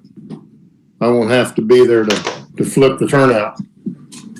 Well, those spring switches were a bitch to throw. They were hard. Yeah. Well, this is not really a spring switch, but it kind of emulates that. Because, a model's not going to do a spring switch anyway. Right, yeah, because we had, let's see, between Richmond and Stockton was all ABS and was all spring switch sidings. And that was, I think that was like 70 miles or something. And those things, man, you get the handle up and over about halfway. And then once you did, man, you had to almost pull all your body weight into it and slam it down to get those things to throw. They were not easy to throw. Yeah. Well, they're meant to stay thrown one way. That's why. Right. Exactly. I've actually got a switch stand. It's right on the other side, outside here. That was from the first siding. Oh, it'd be after we left Richmond. That was Ream. Would be the west switch. And actually, it's in my video. If you watch my Stockton sub cab ride video, it's in there. And I got a good friend that's he was a signal maintainer for the Santa Fe, and he retired. And I hooked up with him, and he was telling me, because I left long before he retired, and he said, "Hey, you want a switch stand?" And it's like, yeah, sure. He said, I got the switch stand from Ring because they took the siding out of service and they put a crossover in. That's a long story, but he had the switch stand at his house in his backyard. And he said, "Well, next time you get down to California, it's yours." And it's like, sweet. I went down to see my grand girls and threw the puppy in the back. Actually, I'll show it to you here. Yeah, well, I've seen it. You showed it to me one time. Oh, that's right. But I've seen it on your videos too when you were out there. I don't know if Shannon's seen it, but it's right. That's a whistle board. Yeah, it's right there. It's got the lock on it. So the S stands for spring? Yeah. Okay. And that's our whistle boards that we had. Yeah, those are pretty common. Yeah.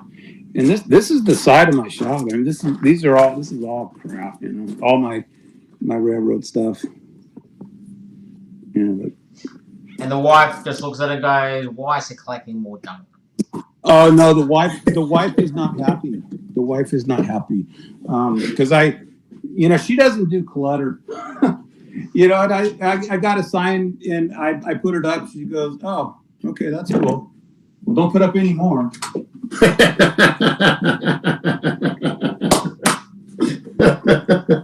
Oh.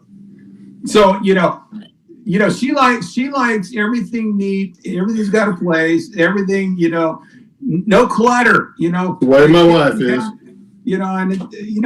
I'm not a pig, but I'm not where I'm afraid to leave something on the counter because it's clutter. But she doesn't. Well, what made my wife nervous was, you see these steel shelving that I put up in here? Yeah. Okay, this room was supposed to be the game room in the house, and it was an odd shape, so we made the theater room the game room. But this is where she's got all the inside storage stuff that we don't want to be in the attic, right? Uh-huh. Photos and other stuff like that. Well, when I started building this, I'd lean stuff up there like this homosoak that's laying there. Mm-hmm. and she'd come up to get something and stuff would be in her way, and that's when she'd get mad. And all these shelves used to be over there. Okay. And I moved them, and I even had to put in a pull down stair because the way to get to the air conditioning and furnace was right there. Well, it's right over the top of the table. I wasn't about to have people crawling up there. So that was the first thing I did was put that pull down stair in.